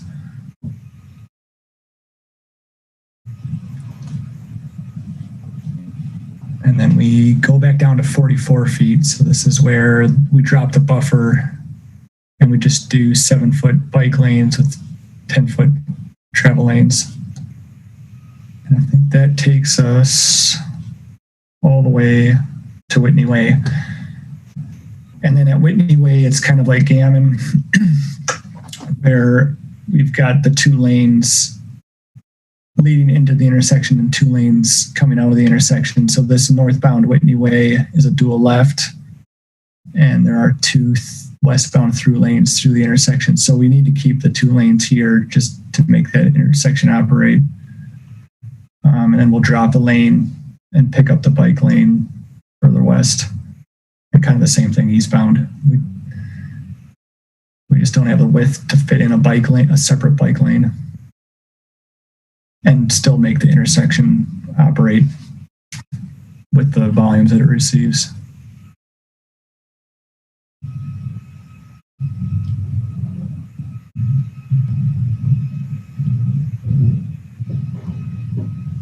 So that's it for this one.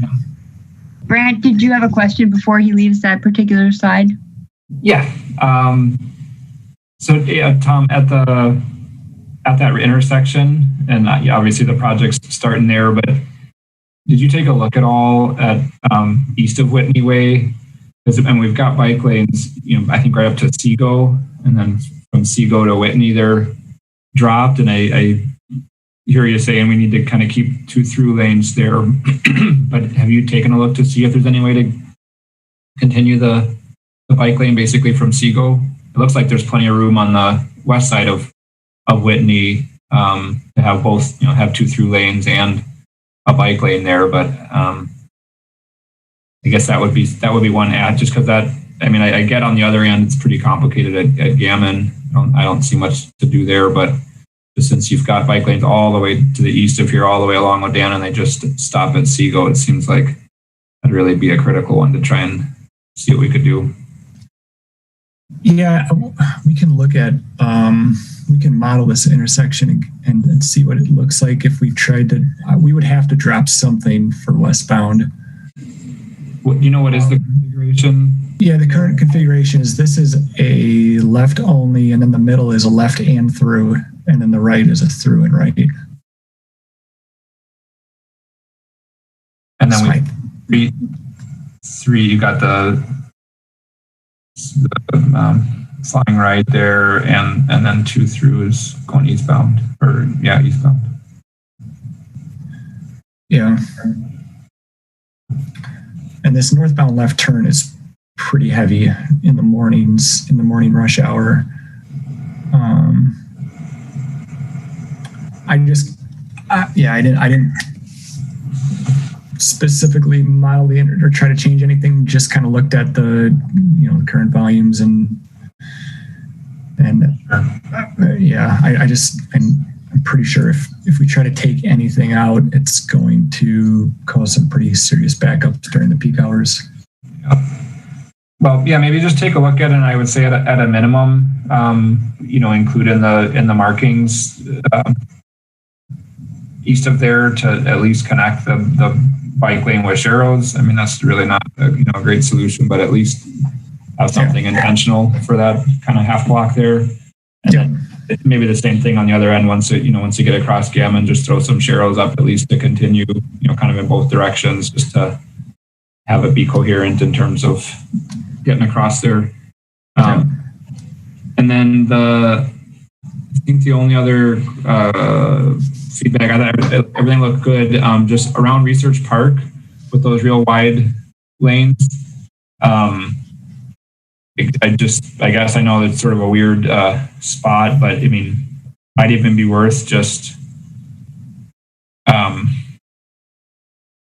I think it's weird to have like a 19-foot lane is going to be kind of. I mean, it's almost like two lane width, and kind of wonder if people would mistakenly think it's 2 or something. So maybe just like even if it's just extending that kind of yellow paint to narrow the lane so that it's 10 or 11 instead of 19, and on the other side as well, the kind of the 18 or the 17. It's just on that side, you could probably at least grow the bike lane another foot or something, but just basically shrink those travel lanes up a bit at that intersection.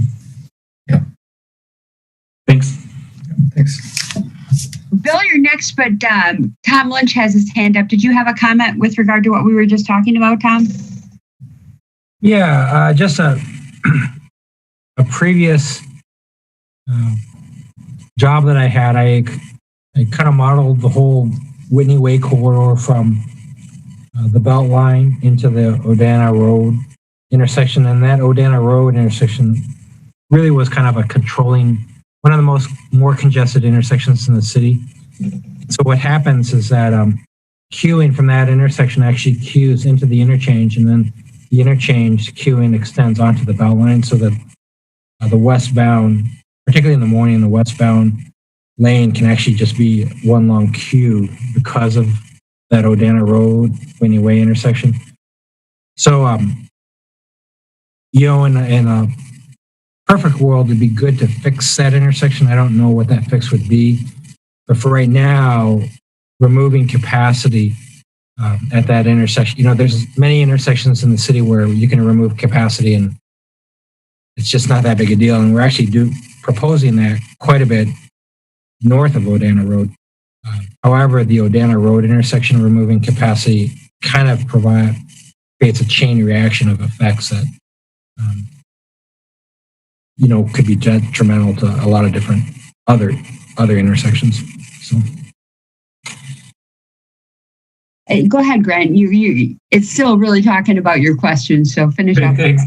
I was just thinking maybe just because it's such a busy intersection and 6 lanes, etc.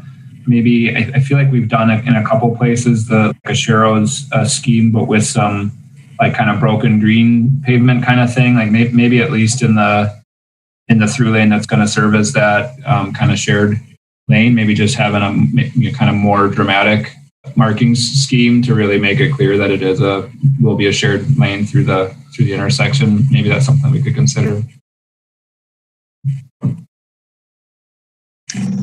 Tom, did you have anything else on that point before we go on to Bill? No, I think we can look into that. Yeah.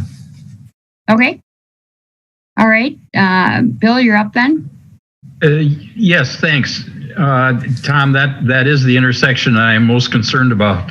And just exactly what Tom Lynch spoke about was the capacity constraints. If you could blow up that intersection, or particularly the west, right in there. Yep. You'll see the parking or the driveways. Those driveways are heavily used, particularly in the rush hours, morning and afternoon. And I think right now, those 2 lanes on westbound Odana, the right lane actually acts like a right turn lane for the traffic that wants to go into the shopping mall or shopping on the north side.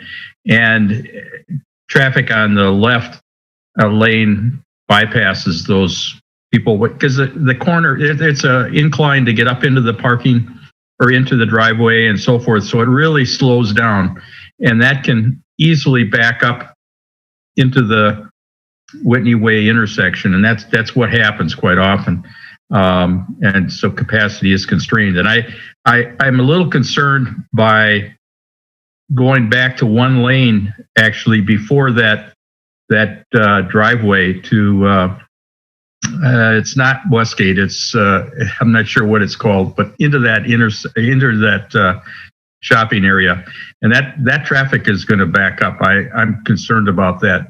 Have you looked at the crashes, existing crashes? Are there any crashes at that not only at the north side, but there's also some shopping areas, driveways on the south side also. So it doesn't seem to work as bad going west or eastbound, but westbound is what I'm most concerned about. So going to one lane, dropping that second lane, I'm a little concerned about that because of the proximity to Whitney Way from a capacity standpoint. Is it possible that you could take a look at that model of that, of the amount of traffic that does go through that? Yeah, we can look at that. I'm not sure if you maintain 2 lanes further west past that intersection that driveway into the shopping mall or shopping area. Yeah, that intersection right there, or that driveway right there. That's a tough driveway right now. I will tell you, a lot cars practically have to stop, and then if somebody is coming out of that driveway, that just really compounds the problem for that person to turn right into that driveway. Is it? And I'm not sure if that driveway can be widened. I mean, like I say, it goes up, goes an incline up into there, so it's an impediment. Okay, yeah, we'll take a look at that and look at the crash history, and we've got a camera, Dana, so we can kind of just keep an eye on that and see how it operates right now. And yeah. Okay, thanks. Thanks. Okay, Harold, you're next. Yeah, thanks. Just a quick reaction to what Bill said. I mean, yeah, I have some big familiarity with that driveway as well, but I'm thinking having the center turn lane should actually help with that, where people don't have to, if you come out of the driveway and you want to go eastbound, now you have somewhere in the middle to go to rather than having to cross all of the lanes to get going. So maybe that actually is helpful rather than maintaining the 2 travel lanes. What I was going to say, though, is the configuration of the intersection with Whitney Way. And I quickly looked at Google Street View. And so you have eastbound Odana, you have the Sharrows in the right turn lane. And it looks like, so if the intersection is set up in a way that there's no right turn on red, there's a sign there, but there's a protected green for right turning traffic coming from Odana and turning right onto Whitney Way. And so, of course, if you have the bike traffic in that lane, which, I mean, probably almost nobody's going to turn onto Whitney Way, the predominant movement is people on bikes going straight and continuing on Odana. That would set up, cars want to turn right, but there's somebody on a bike in front of them. So if you can somehow get the Sharrows in the middle lane, which makes the transition more difficult, but I think that might be the better way of handling that conflict, unless the configuration is no longer the way it is. But I think it is. Okay. Yeah, thanks for pointing that out. We can look at that. Okay, did you have anything else, Harold, on that? No, thank you. Okay. Any other comments on Odana Road? I don't see any hands, Tom, so we should be good to go to the next one. Okay, so the last one is East Gorham Street. There's kind of 2 separate issues here. We talked about the lane width last time, how we were going to narrow from the existing 13, 10, and 13 and put it into this configuration of 12, 10, and 14 combined. So, and existing, we don't have this right bike lane line, so we were proposing to add that and just create an extra width for the bikes and parking.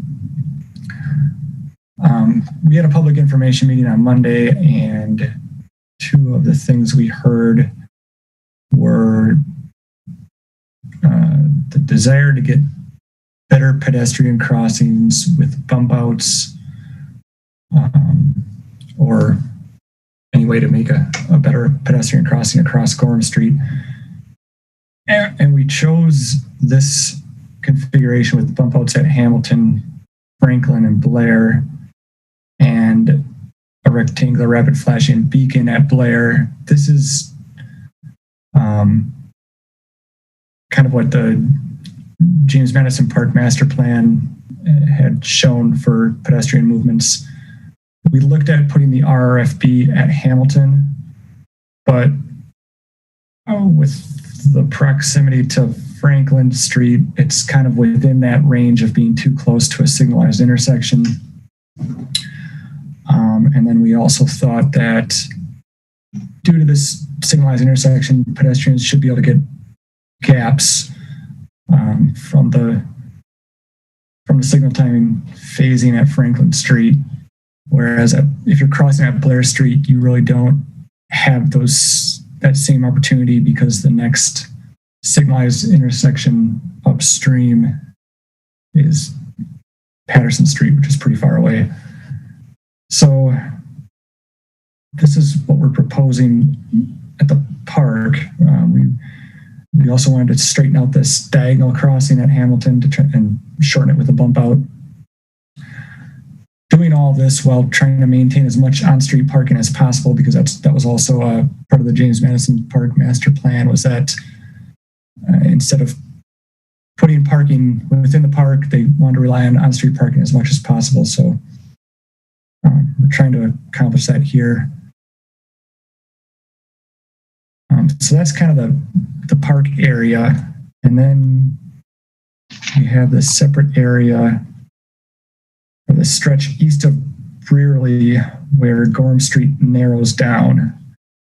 So west of Brearley, we have enough room for 2 travel lanes, a bike lane, and a parking lane. But east of Brearley, where it narrows, there is not enough width for all of that. So what we were looking at is adding in these parking cutouts.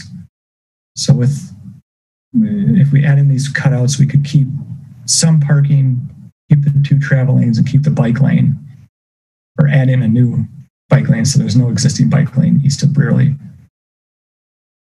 And we looked at adding in these cutouts while maintaining as many of the mature trees as we could. So we had 2 areas with a possible option of a third area, that's the dash line on this block between Brearley and Ingersoll. And then between Ingersoll and Few, adding a cutout on the left side of the street or the south side of the street. So it would be a little bit different. We do have parking on the left side of Johnson Street. Things that you run into when we have parking like that is in the winter with snow and drivers trying to open their doors. You know, how close can they get to the curb? Are they going to start to push out into the travel lane? But the reason for this was to try to maintain as many of these mature trees as we could. There are 3 trees here, but they're really young trees. I think they're pretty small. But these 3 trees would have to come out. So I think we were looking at your feedback on this parking option, the cutouts with the bike lane.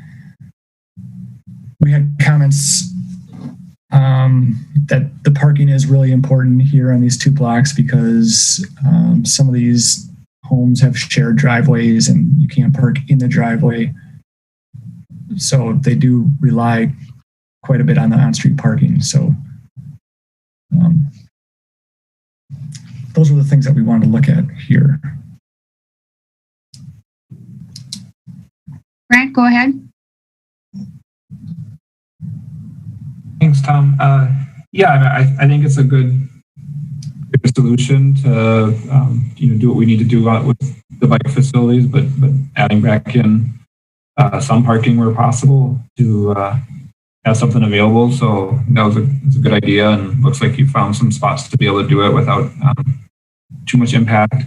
I don't have any actual suggestions, but just to note that one of the issues with these pockets, or really just when we have bump outs and street parking, I think of East Johnson, especially like by Salvatore's there for some reason, just especially as the kind of as the parking pocket ends or as the bump out begins, you know, where there's not quite enough room and people sort of parking, basically ending up with their car in the bike lane. That it seems like when there's with the diagonal, people that can't quite fit just sort of try and end up hanging in the bike lane. So I don't, like I said, I don't have a specific suggestion on it, but maybe just see if there's any suggestions either around like signage or markings that could help minimize that. I don't really know, but I just know it's a pretty bad problem, especially when you've got fast moving traffic that you're going along and can really get stuck. But I think it's a good kind of compromise to be able to have some parking there for the neighbors. And in the version that I was looking at online, I was going to suggest considering adding some more bump outs at the other intersections, but it looks like on your version here, you may have already kind of done that and added them. So like Blair and Blount, Livingston, Patterson, I think in the version that we had in Legistar, they didn't show them, but I think it looks like you've been adding some more maybe in the updated draft. So I would just support doing that at all the intersections wherever you can, if, you know, assuming you've got the budget to do it. In terms of the lane width with the shared lane, it looks like you I think it was like 9 and 5 was kind of the configuration that you were going for. I was just going to suggest potentially considering like 8, 4, and 2, so you could even get basically get a buffer. And I mean, I think that you just have to make the bump outs, I guess, 1 foot narrower, right, in order to continue that same section through where the bump outs are. But I guess making those like 6 foot and 2 foot gutter in order to match up with an 8 foot parking lane. But I think that extra foot, instead of having 9 foot parking lane, bringing that down to 8, and then I think that with then marking a 4 foot bike lane and a 2 foot buffer could make it a pretty good facility. I think, and then can you go to the few intersection and blow that up?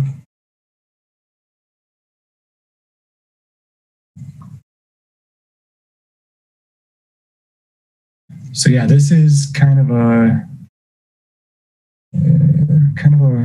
it doesn't line up perfectly. It's kind of a weird transition through the intersection. So it's 7 feet over here, but then it narrows up a little bit to try to, and it is. So is there any way, basically the 13 there, is there any way to shift the center line down a foot? Or is that? I think so. The parking on that side. Yeah, because of that parking right there. And you're trying to give it because I think is that 19 you're using for that? Yeah, it's. Is that because it's on the left side, or? Yeah, it's a little bit less over here, so you can see how it kind of transitions over, basically between this dimension and the intersection. So it is. I don't know if you're able to shift it down right just at the like east or what is that east east of and through the intersection, because I think you're going to have basically like a 3 foot bike lane, it looks like, there when it comes through. Mm-hmm. So if you're able to shift that center line to the south, I would recommend doing that. We could look at getting that bump out on the north side there too, to try to create a little more room.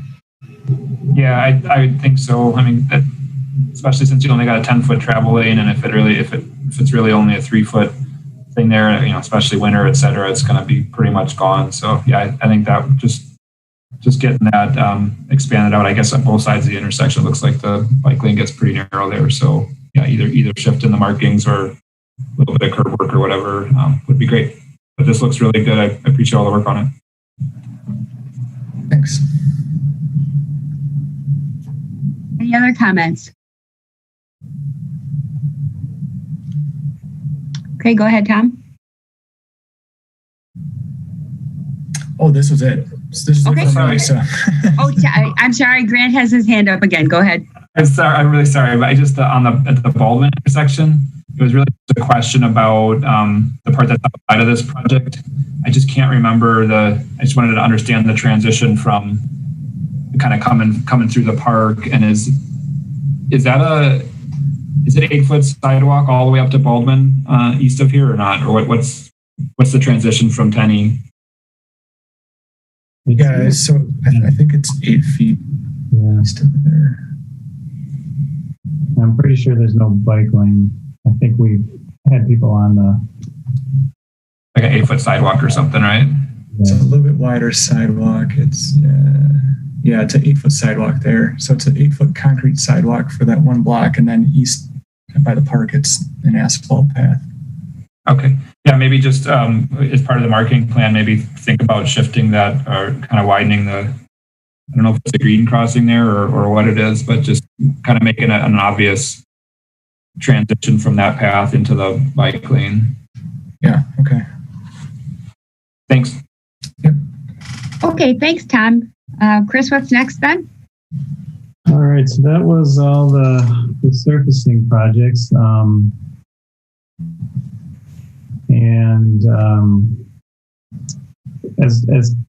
As Tom mentioned, we had that PIM. There was a bit of opposition towards stripping that parking, but I'd say there was a lot of support in the need for bike lanes as well. So we're hopeful that we can include that and get that project done. That would ultimately go to the board and council then for final approval. Sound like TC would recommend that we do that method. There was we had another alternative where we said you could take out all the parking, but obviously the residents weren't as crazy about that. Hard to find the balance, isn't it, Chris? It is. All right. So next one is a real quick one. I'll share my screen. This is out in Grandview Commons. Are people seeing my screen here? Yep. Yes. Okay. So let's see here. So the existing conditions out here, in Grandview Commons, there's still a parcel here that hasn't been built on at the corner of North Star and Cottage Grove Road. So a new apartment building and multi-use. I'm not sure if it's multi-use or just apartments. Came in for approval on this kind of L-shaped parcel right now. This is a very small change, but right now there's a limited amount of back-in parking here on Sharpsburg. And what this development is proposing to do is increase that back-in parking on Sharpsburg. So here's where it ends right now. And they want to, to add the extra 7 spaces and build this new curb line here. So pretty minor. You're probably wondering why it's coming, but we did tell them that to get this extra parking approved, we wanted to run it by Transportation Commission. So just a quick check-in with you guys. Just a second, I have to get my screen up here. Anybody have any comments or questions for Chris on this? Grant, go ahead. Sorry. Good thing I can see you. I know. It's so whenever it goes to full screen, then your participant list goes away, and I don't know why raise hand feature on the regular bottom of the. I mean, they'll figure this out at some point, but you'd think they'd anyway. Yeah, I mean, I don't have any major concerns with that. I don't know much about Sharpsburg, but I'm guessing it should be fine. That's not like, there's no bike lanes or anything? Is it a pretty low volume street? Yeah, I don't think it's marked even with the center line. Okay. My only question, which maybe isn't exactly why you brought it here, but just on the site plan, I was noticing on the west side where they've got bike parking in it, but it looks like it's all elevated and there's steps everywhere. And I'm probably just not reading it right, but just want to make sure they're not proposing bike parking up somewhere where there's it's all steps. Up here, you mean? Yeah. Yeah, there and to the north of it, there's another section of it, and it just seems like maybe I see a ramp way north around the other building, but maybe that's just something to take back, and they probably need to have. If they're expecting people to park their bikes there, they shouldn't. Having them go up and down stairs isn't going to work real well. Yeah. Hey, Grant, this is Sean from Traffic Engineering. One of our conditions for this project was that they had to have an ADA access to North Star Drive, kind of where that crosswalk is. Perfect. So I believe in their latest plans, they've addressed that. I think this might be the site plan. Awesome. Thank you. Thanks, Sean. Okay. Anybody have any other questions? Okay, I don't see any, Chris. All right. And then we got just one more. Aaron's going to show you Acacia Ridge out on the far west side, and I'll set it up a little bit. So Acacia Ridge is kind of near Watts Road, South Point Road, Valley View, in that corner of the city. And one of the reasons we're bringing this here for you, there's pretty low volume roads, especially now because there's it's just starting to develop. But Veridian, who's done this plat, has shown interest in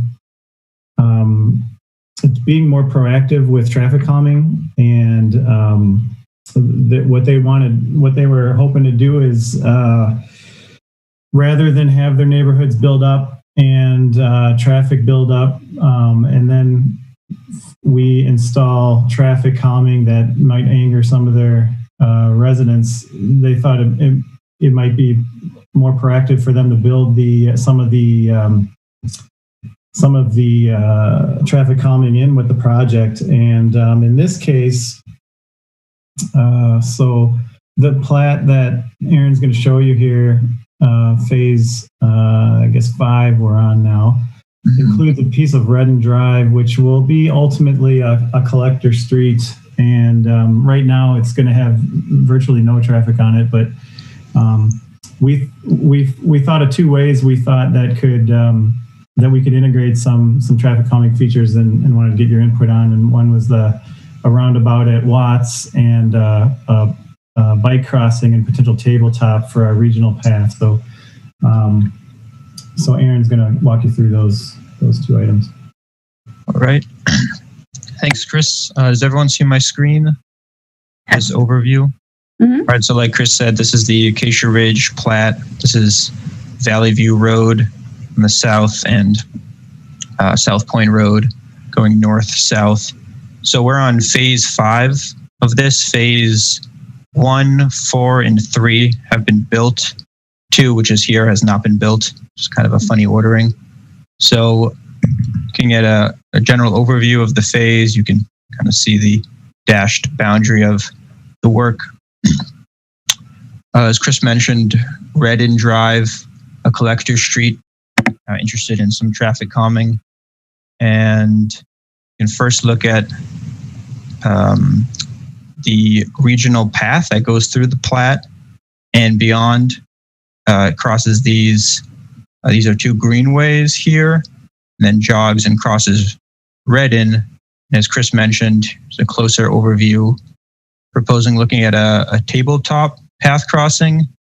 We just have to make sure that the stormwater considerations work with the tabletop, since it does raise the road and there's some bigger overflows here.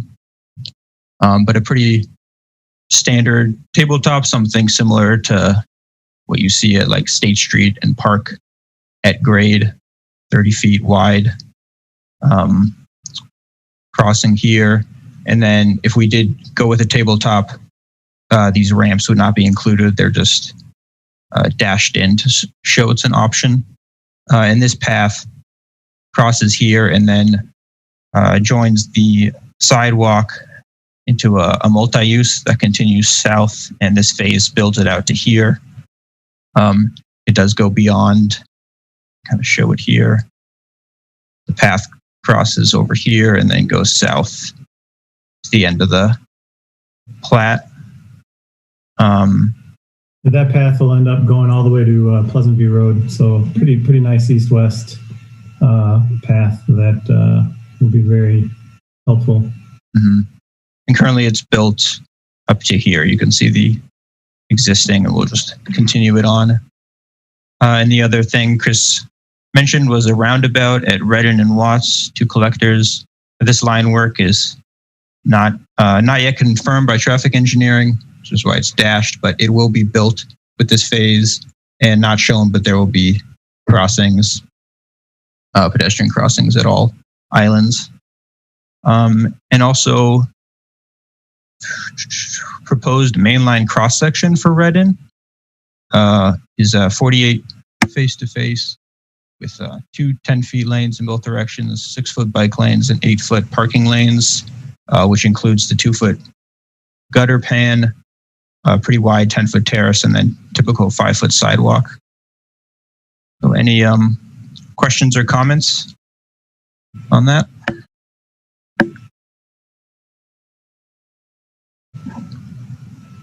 Grant, go ahead. Thanks. I'll just throw the cross section back up again real quick. Sure. Any way to zoom it in just a tiny bit? Yeah. Or more than a tiny.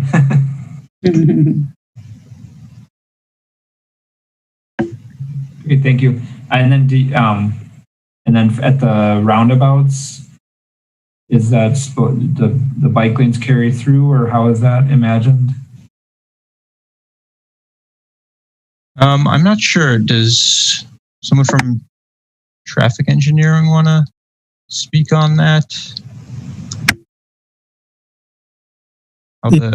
Our intent at this roundabout was that bikes could use the lane. It'd be similar to what we have at Sugar Maple and Watts.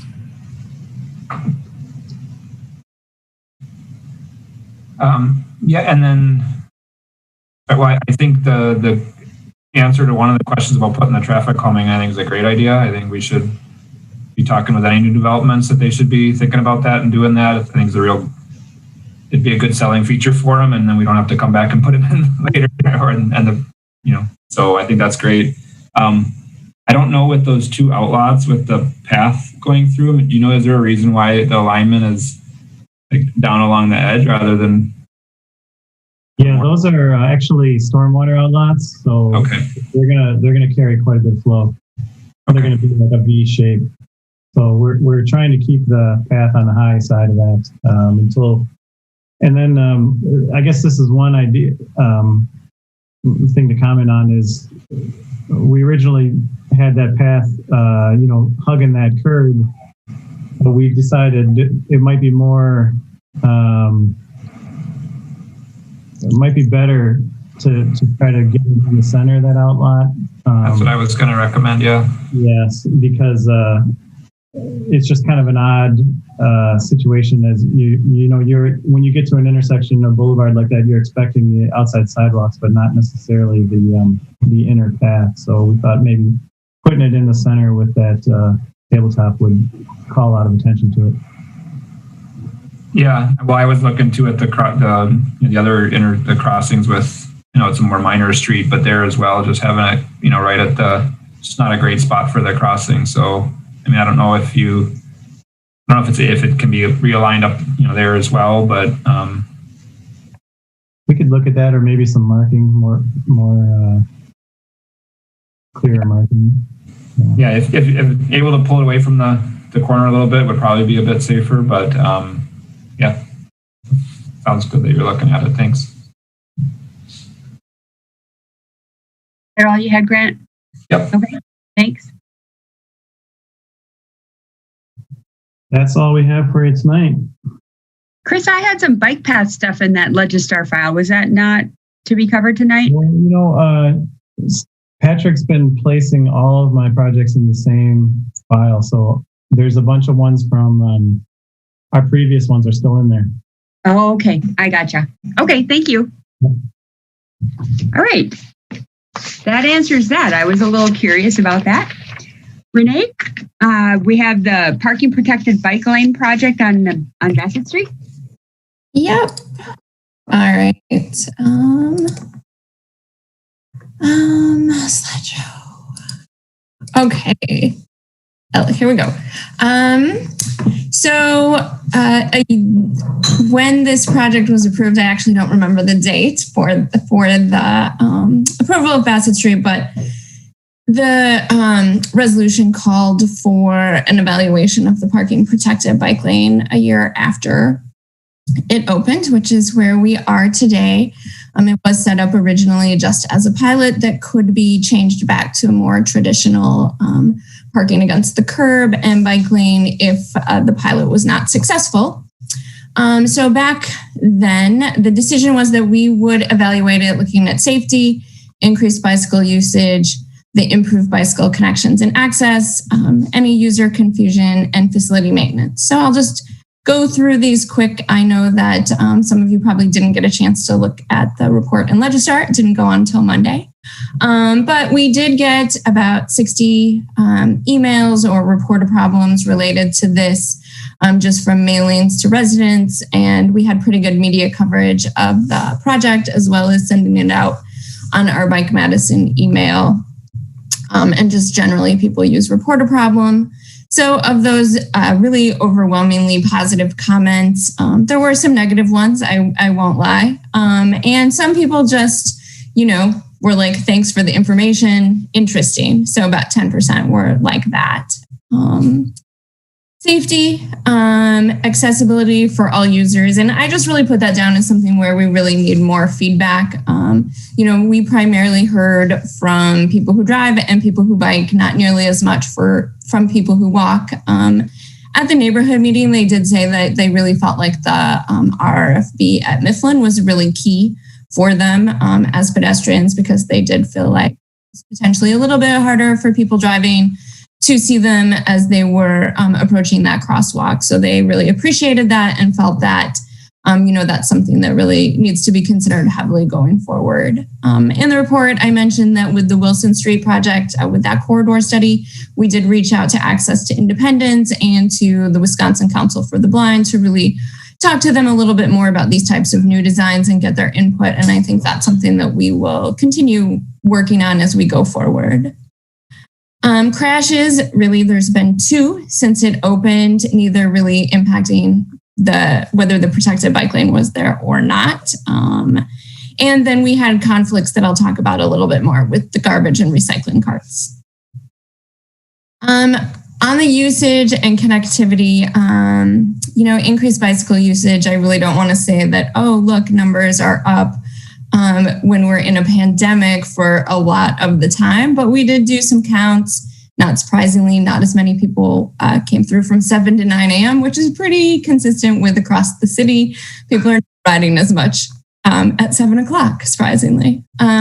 This is obviously an area with students, still going to classes somewhat, but not completely at the same level. And downtown workers, kind of a different situation since, a lot of people who are working downtown don't fall into the essential category, but still good ridership a year later. Connectivity, this definitely came up at the neighborhood meeting. Someone brought up like, okay, I don't totally get it. It doesn't go anywhere. So obviously it, became a low stress route for those additional 2 blocks. But we, if you look at the Bassett Street and Wilson Street corridor, it does form part of a full connection, which will make this obviously a much more important route. User confusion. So we did do some education. We sent a letter to the residents as it was opening. And then again in 2020, because we had a lot of new residents on these 2 blocks.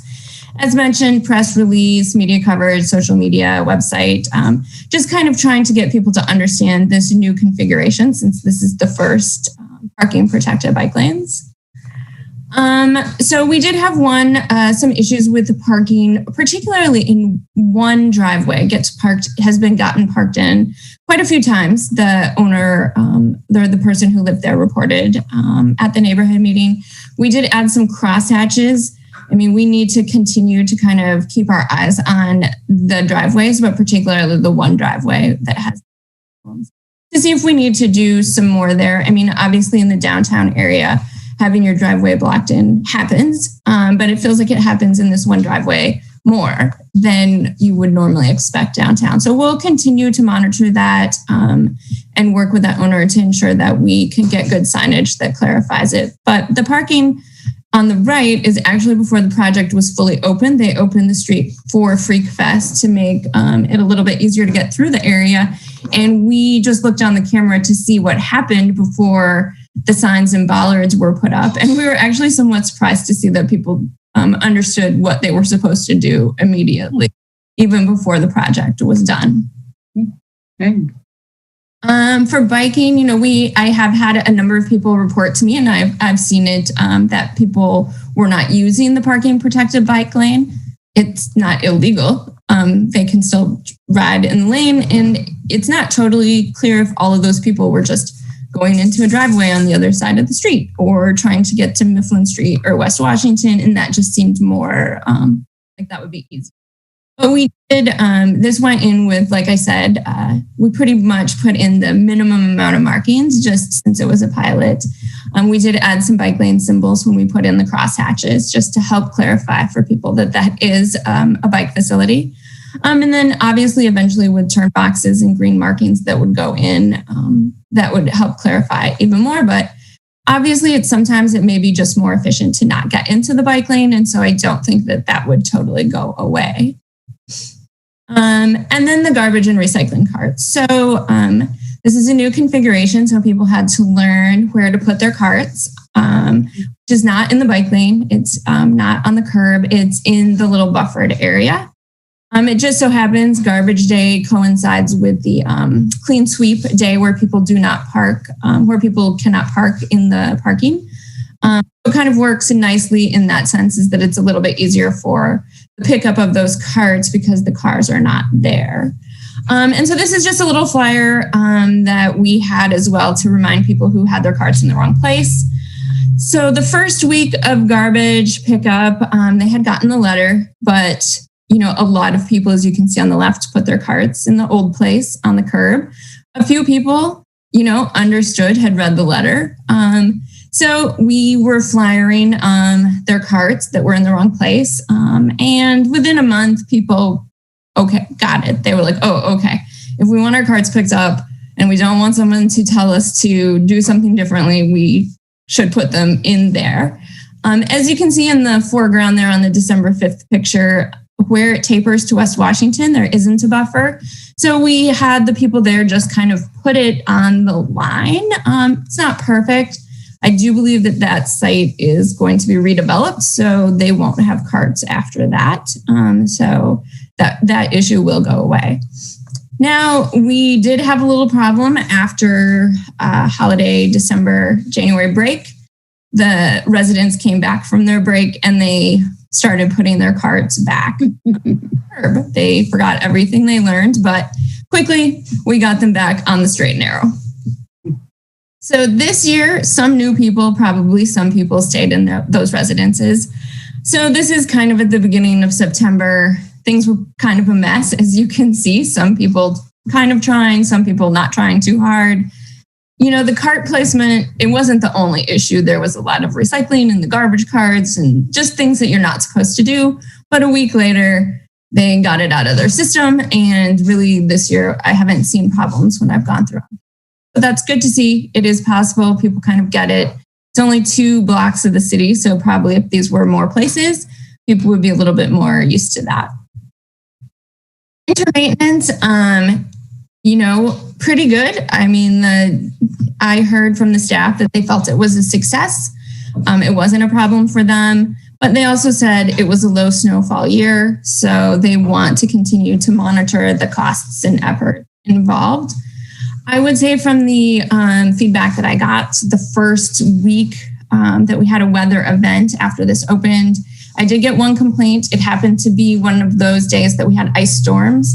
I happened to go down the parking protected bike lane that day. It was very icy, but the Southwest path was also very icy. So I don't think it was just due to the nature of this facility. However, as you can see in this picture, as you're going down the parking protected bike lane, much nicer than when you have to transition across West Washington into the more typical configuration in which you pretty much just have to ride in the lane. The other thing with maintenance is, of course, the bollard longevity was something that people were curious about. And this year, in 1 year, we did replace 5 of the 20 bollards that are out there. You can kind of, not very well, but in the report, you can see a little bit better. We are putting in a different kind of bollard that attaches a little bit differently. It's a little bit more visible. And I think the hope is that would also have a little bit better longevity. But there are a few of the ones that are out there right now that are looking a little bit rough, but still doing the job. But you can see, though, that they have been hit on occasions, whether it be from maintenance trucks or just people who are, have parking challenges.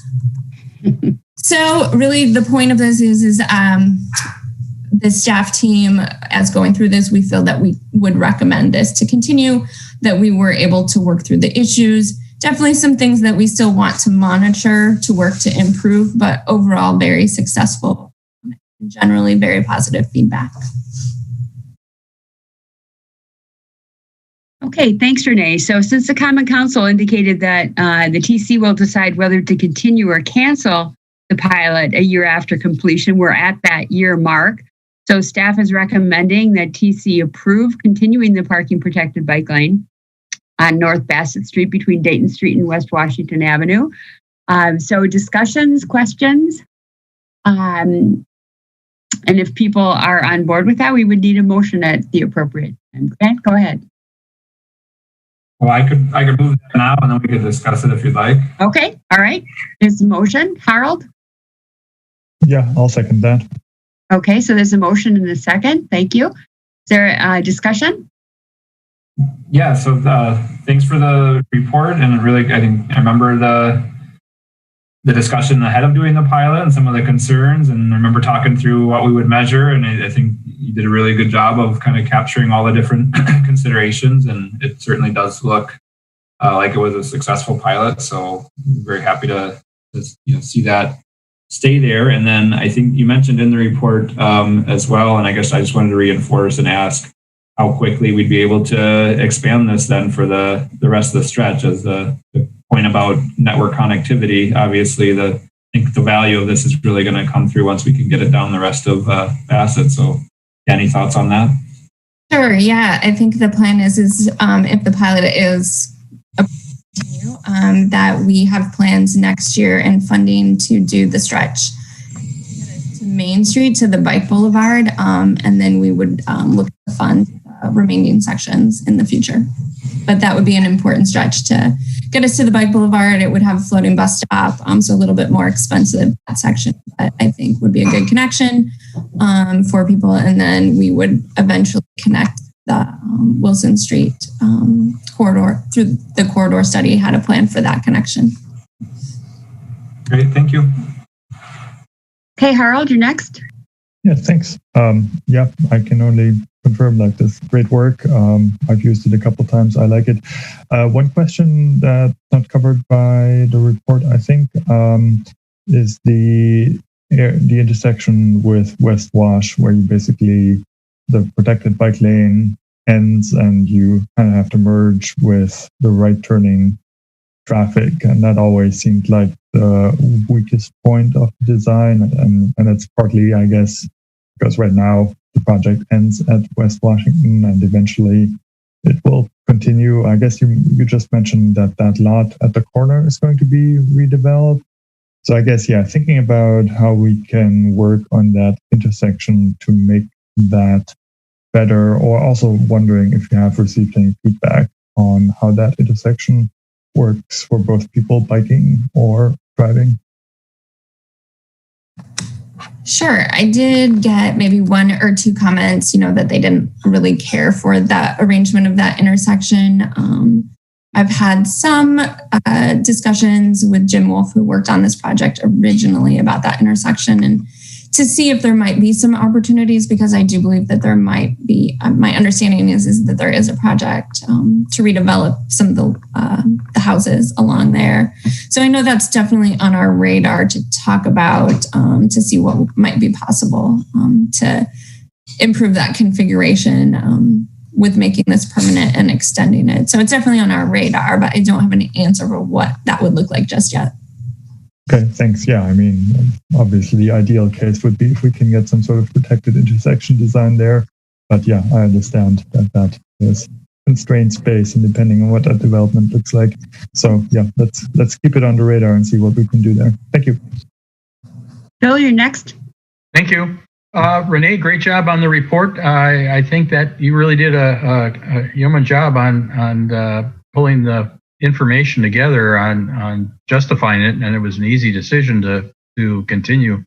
My question is what is your thoughts as far as the bollards? Are they necessary? Can we, as we move forward, try to wean off of as many bollards to get to the point that we can just rely on pavement markings?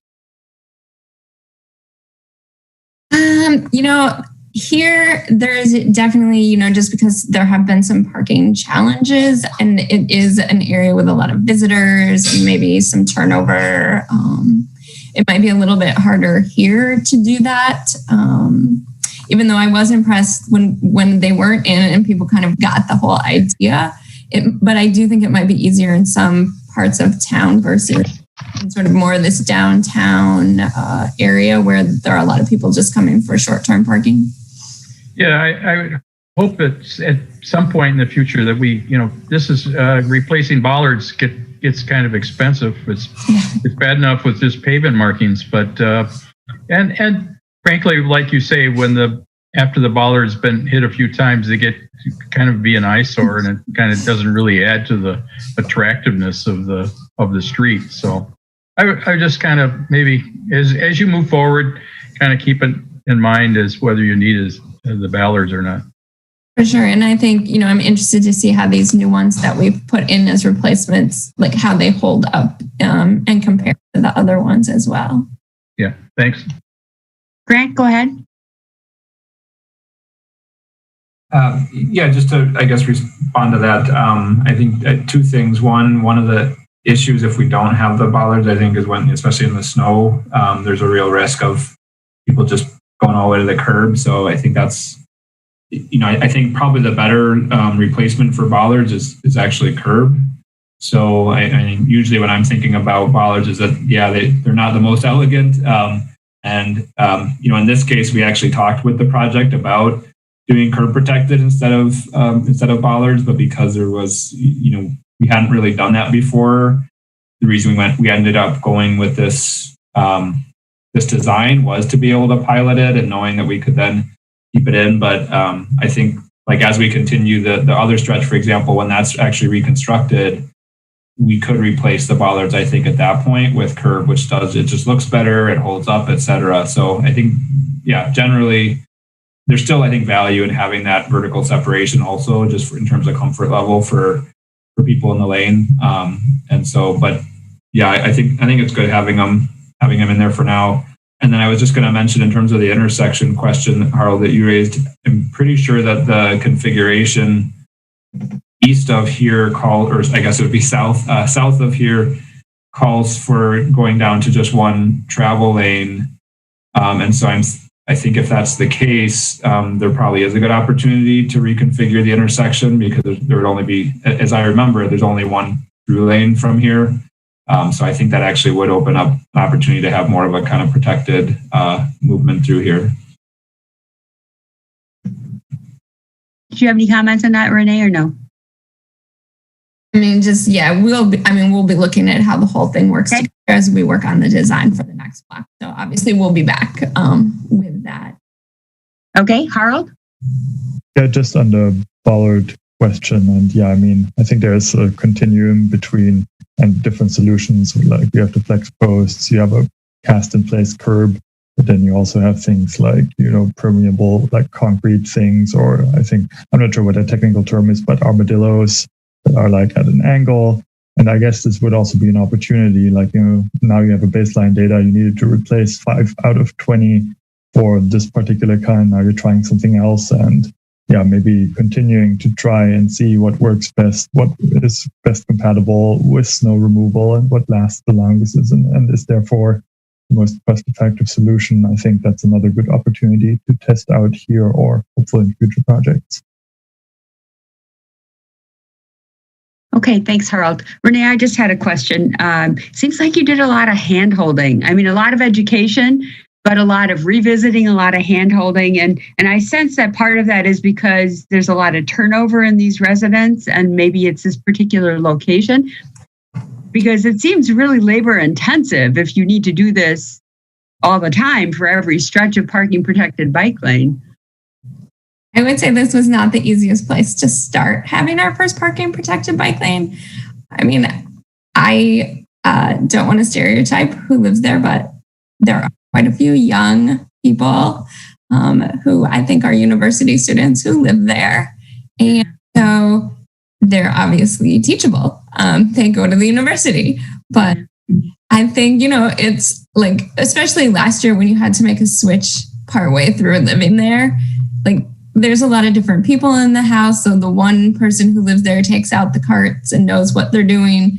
But then the next week, a different person takes out the cart and remembers what they used to do. So yeah, it was a little bit of hand holding, particularly last year, but I mean, they backslid a little bit at break, but generally they got back on track and did a good job for the rest of the year. And, we went out there at the beginning because we wanted to get them on the straight and narrow right away, and they did a good job. And, now I'm not going downtown as frequently, so I'm not checking on them as often. But when I do have a reason to go through there, I try to do it on Thursday mornings to check on them. And I feel like, okay, it was the right, like they got it at the beginning and now they're trained instead of switch them partway through. But so you don't think it'll be as labor intensive in other areas? I mean, I feel like if you had residents who lived somewhere, like there wasn't all of this turnover and they didn't have lots of different roommates, it would probably be a little bit easier. Sure. I mean, the honest truth is if you go to neighborhoods with a lot of young people, you see that they don't do their garbage and recycling carts perfectly. Mm-hmm. Right? Like you just see that. And you see that in other neighborhoods where people are very sloppy about how they put them out. So I didn't think it was expected. I expected a little bit of extra effort with this location. Okay. All right. So we have a motion and a second. And the motion is that to approve continuing the parking protected bike lane on North Bassett Street between Dayton Street and West Washington Avenue. Any further discussion? Okay, we'll assume unanimous consent approval unless anybody chooses to vote no. Please raise your hand. Okay, so passed unanimously. Thanks very much, Renee. Next, number 5, Sabrina, the review and approval of updated parking division recovery plan. Yes, and if I can share my screen, I know folks didn't get the attachment here till this afternoon, so I can bring that up and kind of walk through that if folks didn't get a chance to review. Okay. So I just want to kind of go back here, looking at what was approved in June 24th as a refresher. Where we brought forward a plan for phased rate changes. So in June 1st, when we re-implemented and began charging fees and enforcing on-street meters, we significantly reduced the off-street parking rates. Also, given the extremely low demand and need for some financial relief for workers and service workers downtown, retailers and businesses, with the intent that that would increase when we hit various benchmarks, primarily occupancy, So the phase one was a $5 daily max, so standard hourly rates in effect, but it reaches a max of $5, and then first hour free on Saturdays in the garages. Rate B, or the second rate, would be an $8 daily max, so just increasing that daily maximum amount from 5 to 8, and then again, continuing to have that first free hour on Saturdays. And then rate C would be essentially almost back to standard rates. It would eliminate a daily max and the Saturday free hour, but the evening and weekend daily maximum would then go back into place. So the standard prior to COVID and this rate change was that evening hours, so 6 p.m. to 5 a.m.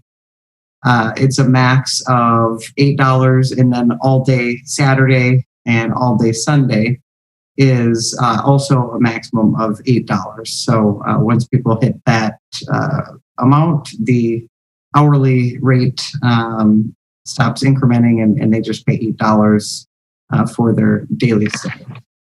So that would eliminate that maximum during weekdays, and then re-implement that weekend evening max at $5 rather than the $8 weekend evening max. And then the fourth phase would just be a return to regular rates. As you can see, this is the adopted plan, kind of the estimated time frame of when we thought we might start to hit some of those benchmarks was, maybe moving to the second rate in July, and then again in August, and potentially returning to standard rates towards the end of this year. Clearly, that has not occurred, and this initially was intended to be sort of a shorter term relief, and as this has continued to be somewhat of a new norm, looking to put in some date timeframes to start to move toward returning to regular rates and hopefully increase some revenues. So the rate that's in effect right now, moving to what's proposed, those same benchmarks with occupancy would remain in place. The rate structures that were proposed for each phase are also unchanged, so those are the same as what was adopted. What would change is establishing a date of rate change. So it would be that next phase would be triggered either by reaching those targeted benchmarks for occupancy or the proposed date, whichever came first, to start slowly increasing those rates again.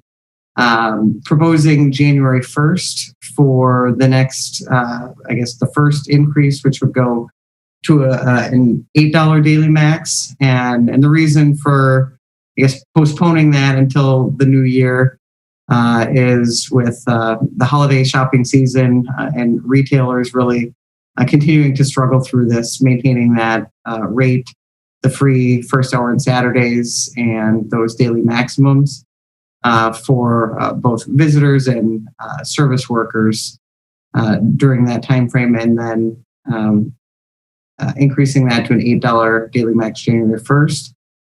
The next phase increase then, if those occupancy numbers weren't reached before then, would be March 15th.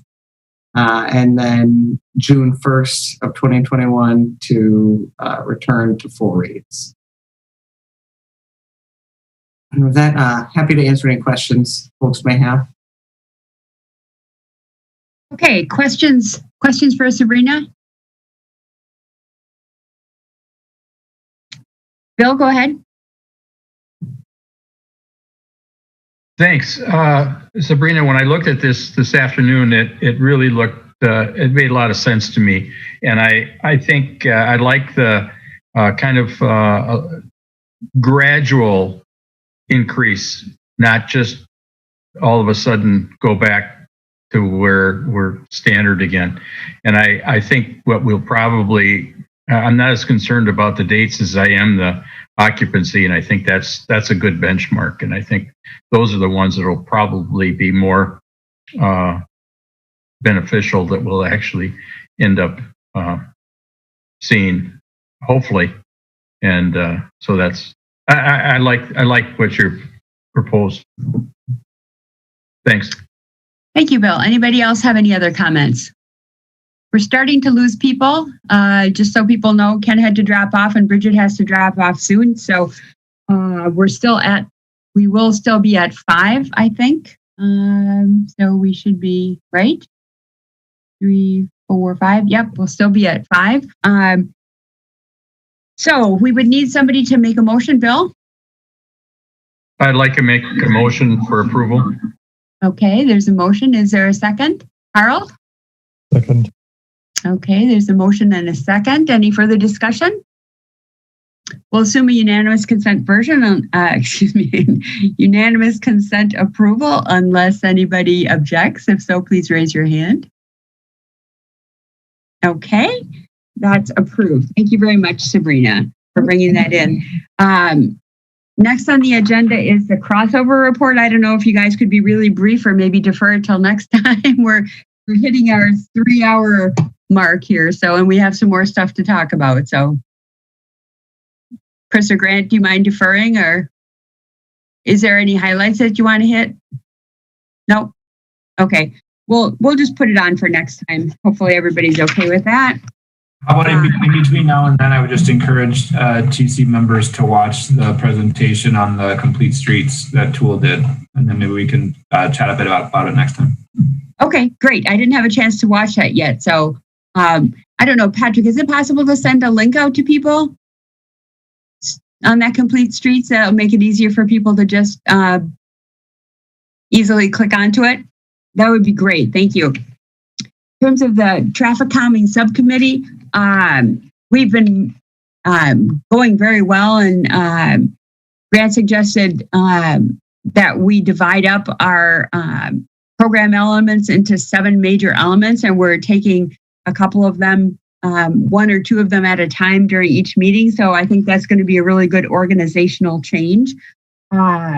And we'll see how we go. It's possible we may need to request another extension because it's a big project, and it would not be unusual for us to need to request another extension. Okay, in terms of general announcements, I am really excited to tell you that at the last council meeting last night, we did have a new member proposed for appointment for action on December 1st. Her name is Denise Jess. She'd be appointed to the term that the position that Jessica Pyatt had. She's the CEO and executive director of the Wisconsin Council of the Blind and Visually Impaired. Very experienced on transportation related issues at the state and local levels. So I've had an opportunity to talk with her, and I know others know her as well. So I'm real excited about that opportunity. We talked about canceling the public hearing at the December 9th meeting. So we'll get the word out on that. Just remind everybody, if you have any possible folks who might be interested in a position on the commission, please let us know because we still have some open positions. Okay, so future agenda items. We've had some changes that we've been talking about this evening in terms of the Metro Transit public hearing. Let's see.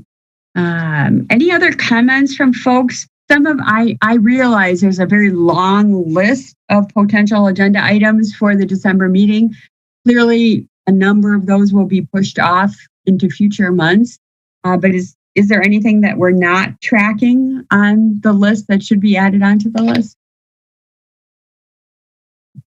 If you think of anything, take a look at it and certainly send Patrick and me an email. Okay, let's go to number 12. That's related to adopting the CARES, actually appropriating funds awarded to Madison Metro through the CARES Act program. Grant, you're the one who asked that that be separated out. Did you have questions for Justin or comments that you wanted to make? Yeah, well, it's just by title only right now. So I guess if Justin, could explain what it is, and maybe within that context, just give us a sense of kind of what is going on with the CARES funding, and that would be helpful. Sure. Yeah, it's pretty important funding, obviously, for your conversation earlier, Justin. Yeah. I'm not sure. I know finance actually, routes it. So I'm not sure where the actual documentation is, but essentially what this is allocating $14.1 million out of our $24 million CARES pot to our operating budget this year in 2020. Essentially, more of that is being allocated this year to plug the gap, kind of unbudgeted gap. And then that number goes down substantially in terms of how much we use next year because our whole subsidy was kind of restored in the budget. This is to allocate $14.1 million of our money that for 2020. That would leave about $10 million left, of which I think it's about $3 million that's in the budget for next year. And so that would leave us with another $7 or so that we would use kind of as an additional rainy day fund if things go worse than expected next year or the pain continues into 2022. I would say both of those things are probably likely at this point. Since we were developing our budget projections over the summer, I don't think we really anticipated things to get worse as we got through the fall this year, but that's kind of where we are. So I feel good with where we're at, but where we've got a little bit of cushion, but I do think that we're probably on pace to use up that cushion over the next 2 years.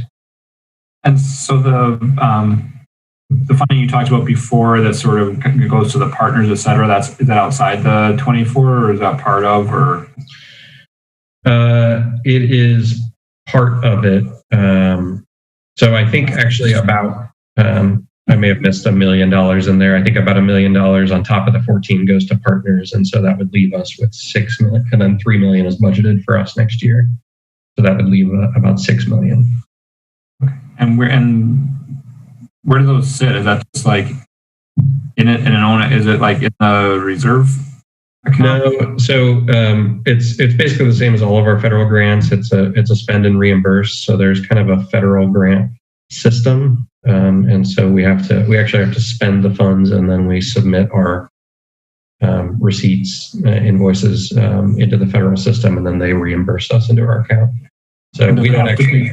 We don't have the money in hand. We just have the ability to draw it down. And does it have to be spent in 21 then? No, it's kind of used until exhausted. Perpetuity. Yeah. Okay. And so it's kind of like our formula grants. There's no official time clock on it, but if it sits out there for 6 or 7 years, they start to get antsy and really get on your case. Like you need to spend this down. What are you doing with it? Because if it lapses into inactive status, like you haven't used it in years, then they may claw it back. But do we have you said there's other sources like that? Do we have sort of amounts available aside from CARES then and other? Yeah, so we get what's called the formula funds.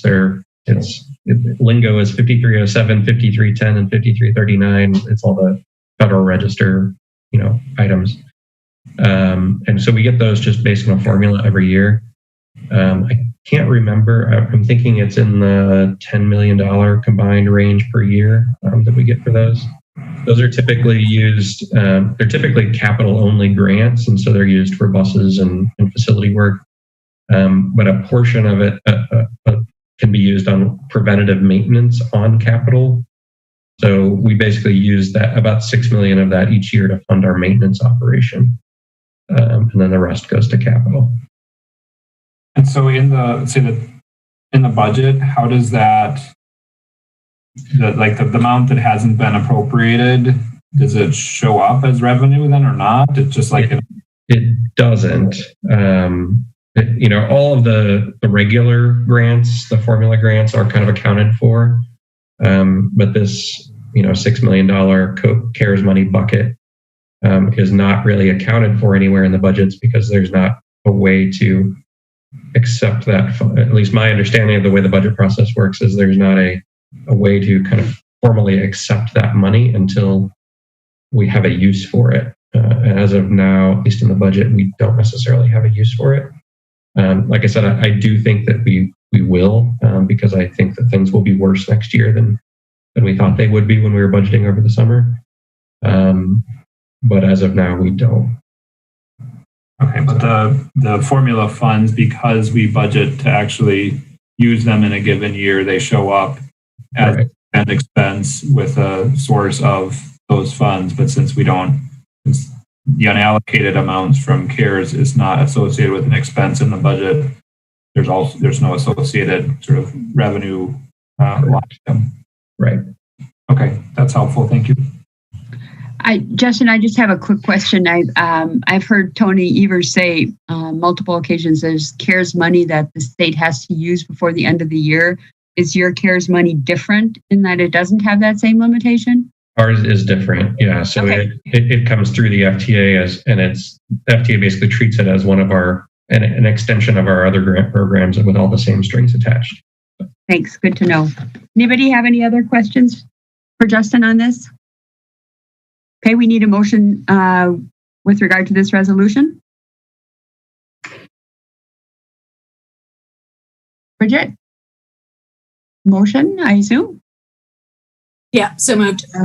Okay, is there a second? Second. Okay, a second by Grant. Okay, and Bill looks like he was weighing in too. Any further discussion? Okay, we'll assume unanimous consent approval unless there's any objection. If so, please raise your hand. Okay, motion passes unanimously. Item 13 relates to the public art feature for Madison Metro's facility. The reason I didn't propose this on the consent agenda was so that members could have an opportunity to make recommendations with regard to the proposed public art. And I had, a couple comments, but I'll let other folks make their comments first. Unless, Justin, you had anything that you wanted to say? Yeah, I can just give a little summary. And I guess I'll preface this by, I don't know much about this. This actually was submitted by the DPCED. And I just kind of learned about this on Friday, actually, for the first time.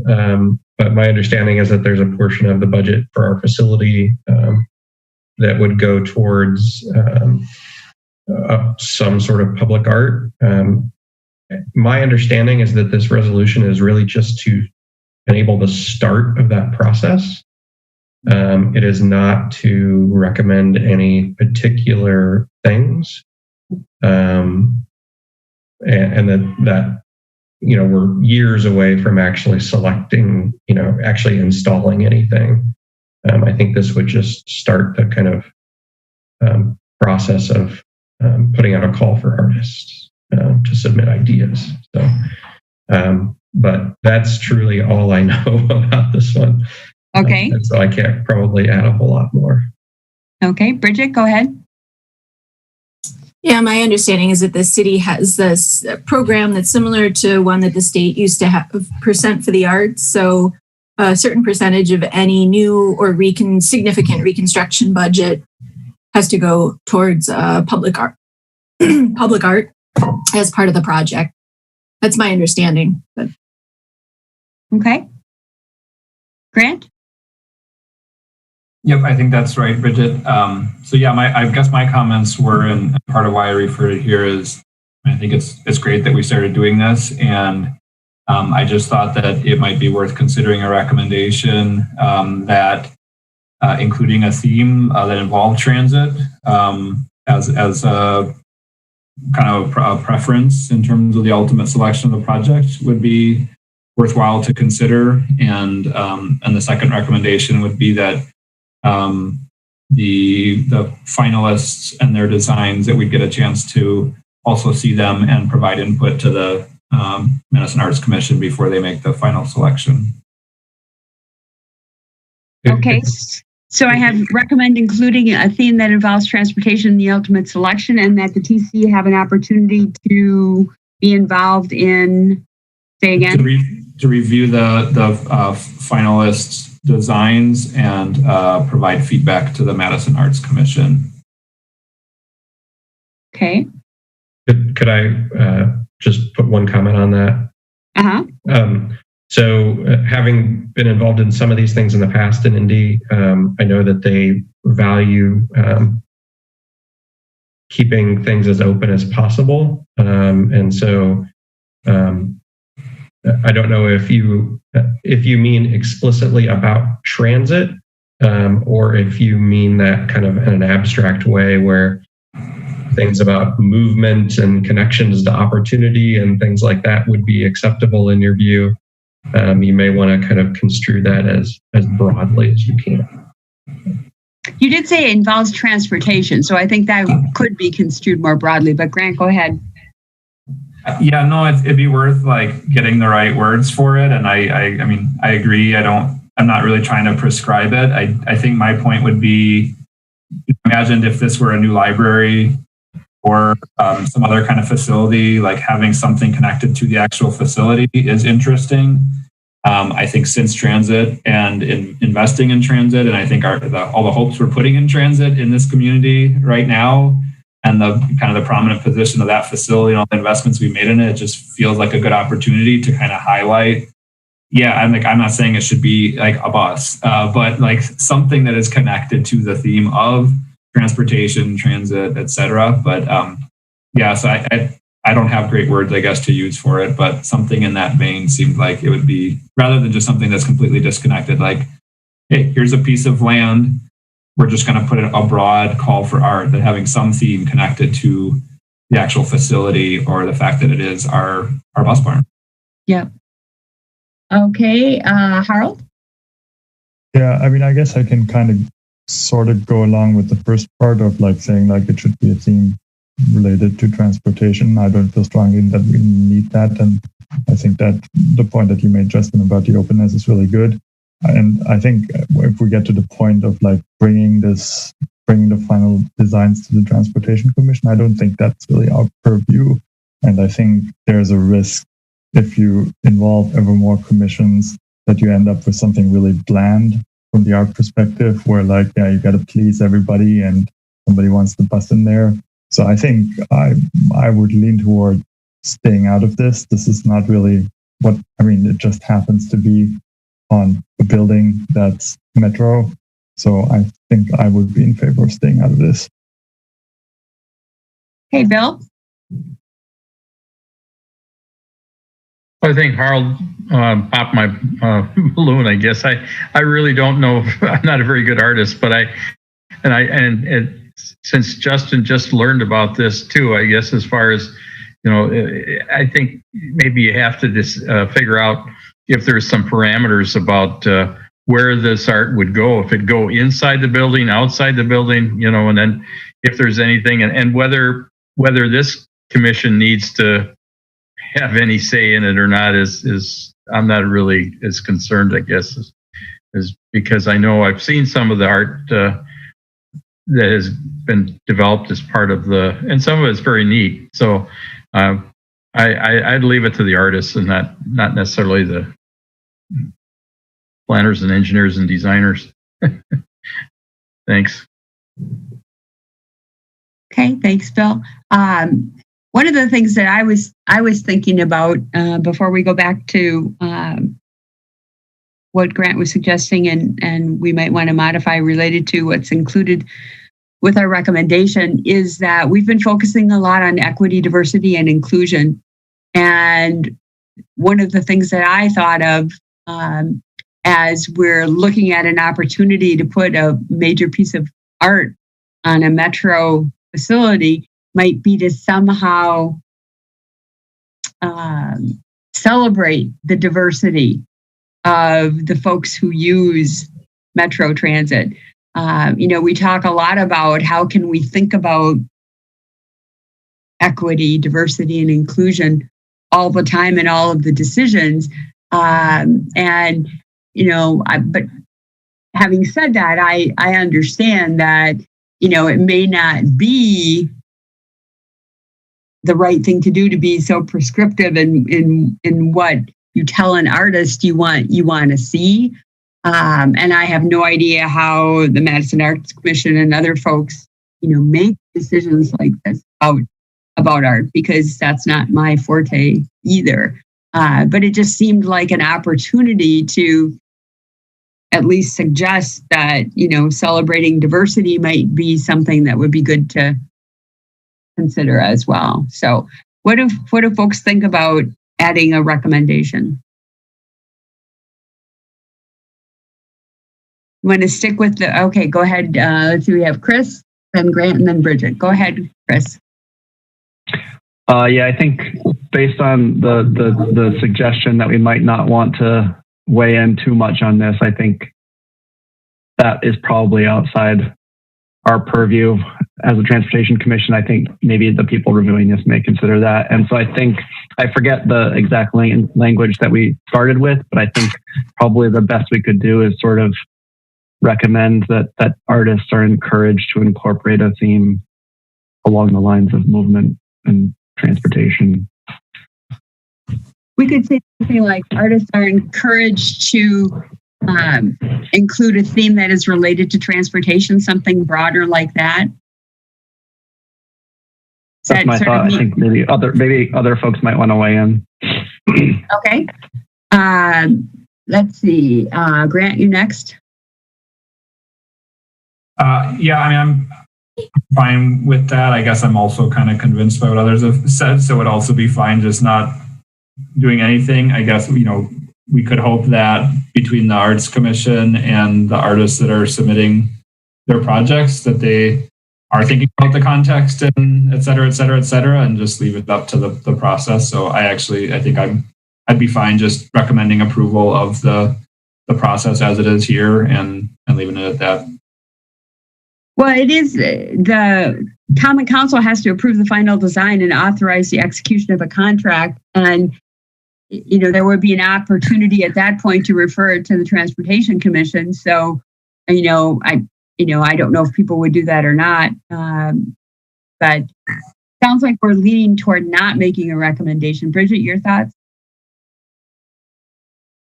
Just due to the subjectivity of art, I guess my recommendation would either be to not do anything, or instead of using a word like incorporate, I would use a word like consider. Incorporate can be pretty subjective as well. I think trying to constrain what the artist's vision might be is just not a place that is appropriate for us to go.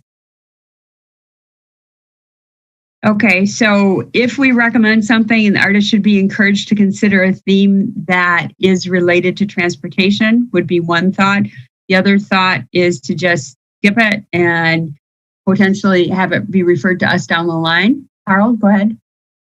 I was just going to make a motion to approve this as it is written right now without any further stipulations. And if people want to add in something, then we can do that through amendments. Okay, so there's a motion. Is there a second to that motion?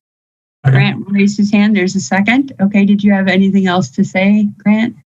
Yeah, while we were talking, I pulled up the Madison Public Art Framework principles that were mentioned in the resolution, just to get a sense of, because there already will be sort of guidelines in terms of it. And,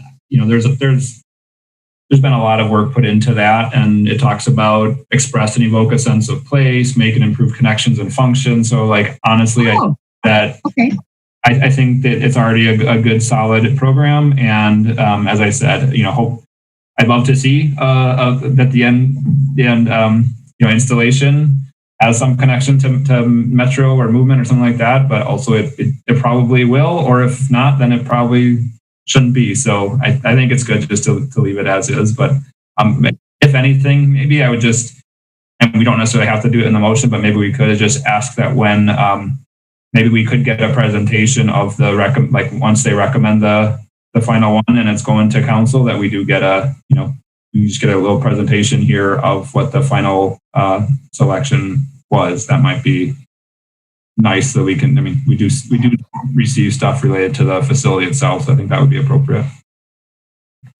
So Patrick, is that something that we could do as opposed to including it as a formal recommendation? Just send along a comment saying that we would really love to see a presentation of the final selection at the transportation commission. Can you send that to the appropriate person? Sure. Staff of the Arts Commission or whoever. Would that be right, Grant? Okay. Great. So we have a motion and a second. And sorry that I wasted your time, but I thought it was a very interesting conversation and I learned a lot. And so from my personal point of view, it was worthwhile. So we'll assume unanimous consent approval unless anybody objects. If so, please raise your hand. Okay, thanks. And then last we have Justin, your what you mentioned earlier, your COVID-related contingency plan. Yeah, so I talked about this a little bit earlier on, but I'm presenting this a bit reluctantly, but in recognition that things are getting worse very quickly and may spiral to a point where we can no longer provide the service that we're scheduled to provide right now. It is very much my hope we never have to use this, but I just wanted to have a plan in place that was reviewed and approved by you, so that we had some dominoes to start pushing over if we do get to that point. As I mentioned, we are seeing a big uptick. I think we can handle we can handle the current rate of COVID positives that we've got, probably a little bit more than the current rate that we have. But if things continue to accelerate and get worse, we will hit a point where we can't do it anymore. What I want to avoid is a wholesale cutting back of service to Saturday only, like we did, in the first wave of the pandemic. And so I'd rather be able to scale our service to meet what staffing levels we actually have. And so staff has looked through our routes and identified places where we think passenger loads are lower and or areas of the city that are covered by other routes. And that if we reduce service, it won't leave people stranded. It just may mean people have to take a different route and make a transfer where they didn't have to before. And so with that in mind, we kind of created 7 priority routes, the 27, the 10, the 8, and select trips on the 75 and 15, and then the 11 and 12, where we basically just kind of go down that list as we need to, and start suspending those routes. Again, the first 2, especially the Route 10, is probably the easiest. It pretty much every section of that route is covered by some other route as well. And so we're really not completely eliminating access for anybody. But it does, it runs very frequently and takes a lot of drivers to run that route. And so between that and the 27, even if we have to do any of this, I hope that we'd never get past the Route 10 and just have to do the first 2. But we wanted the others in there just in case. Again, this is something that I hope to never have to use, but just want to have it there ready to go just in case. The other thing that I would add is it's kind of separate from this, but related. The Route 75 and 55 are the 2 routes that go to Verona and Epic. And they pay 100% of those routes. They have indicated that they want to scale back because they're seeing fewer people come to their campus now. And so there may be a separate action item at the next meeting here in a couple of weeks to scale back that service. We've kind of run the numbers and we don't think it qualifies for public hearing. And so we'd probably present that separately at the December 9th meeting. And it's unique in that Verona Epic pays 100% for those routes. And so it's a little challenging to tell them, no, you have to wait months to suspend those services. So what was the other one other than the 75, Justin? The 55. Thanks. The 75 comes from downtown to Epic, and the 55 goes from the West Transfer Point to Epic. Yeah. And I assume that's the case because so many of their employees live downtown, but perhaps they're working from home right now? Yeah. Yeah. So over the summer, they started to see an uptick in their people coming to campus. And if you remember, there was a big kind of kerfuffle over the summer where they tried to force people to come back, and it kind of blew up in their faces. And then now with the increasing loads, more people are staying home again. So. Yeah, they made the national news a lot with regard to that. Yeah. So comments or questions for Justin? Chris, go ahead. Thanks.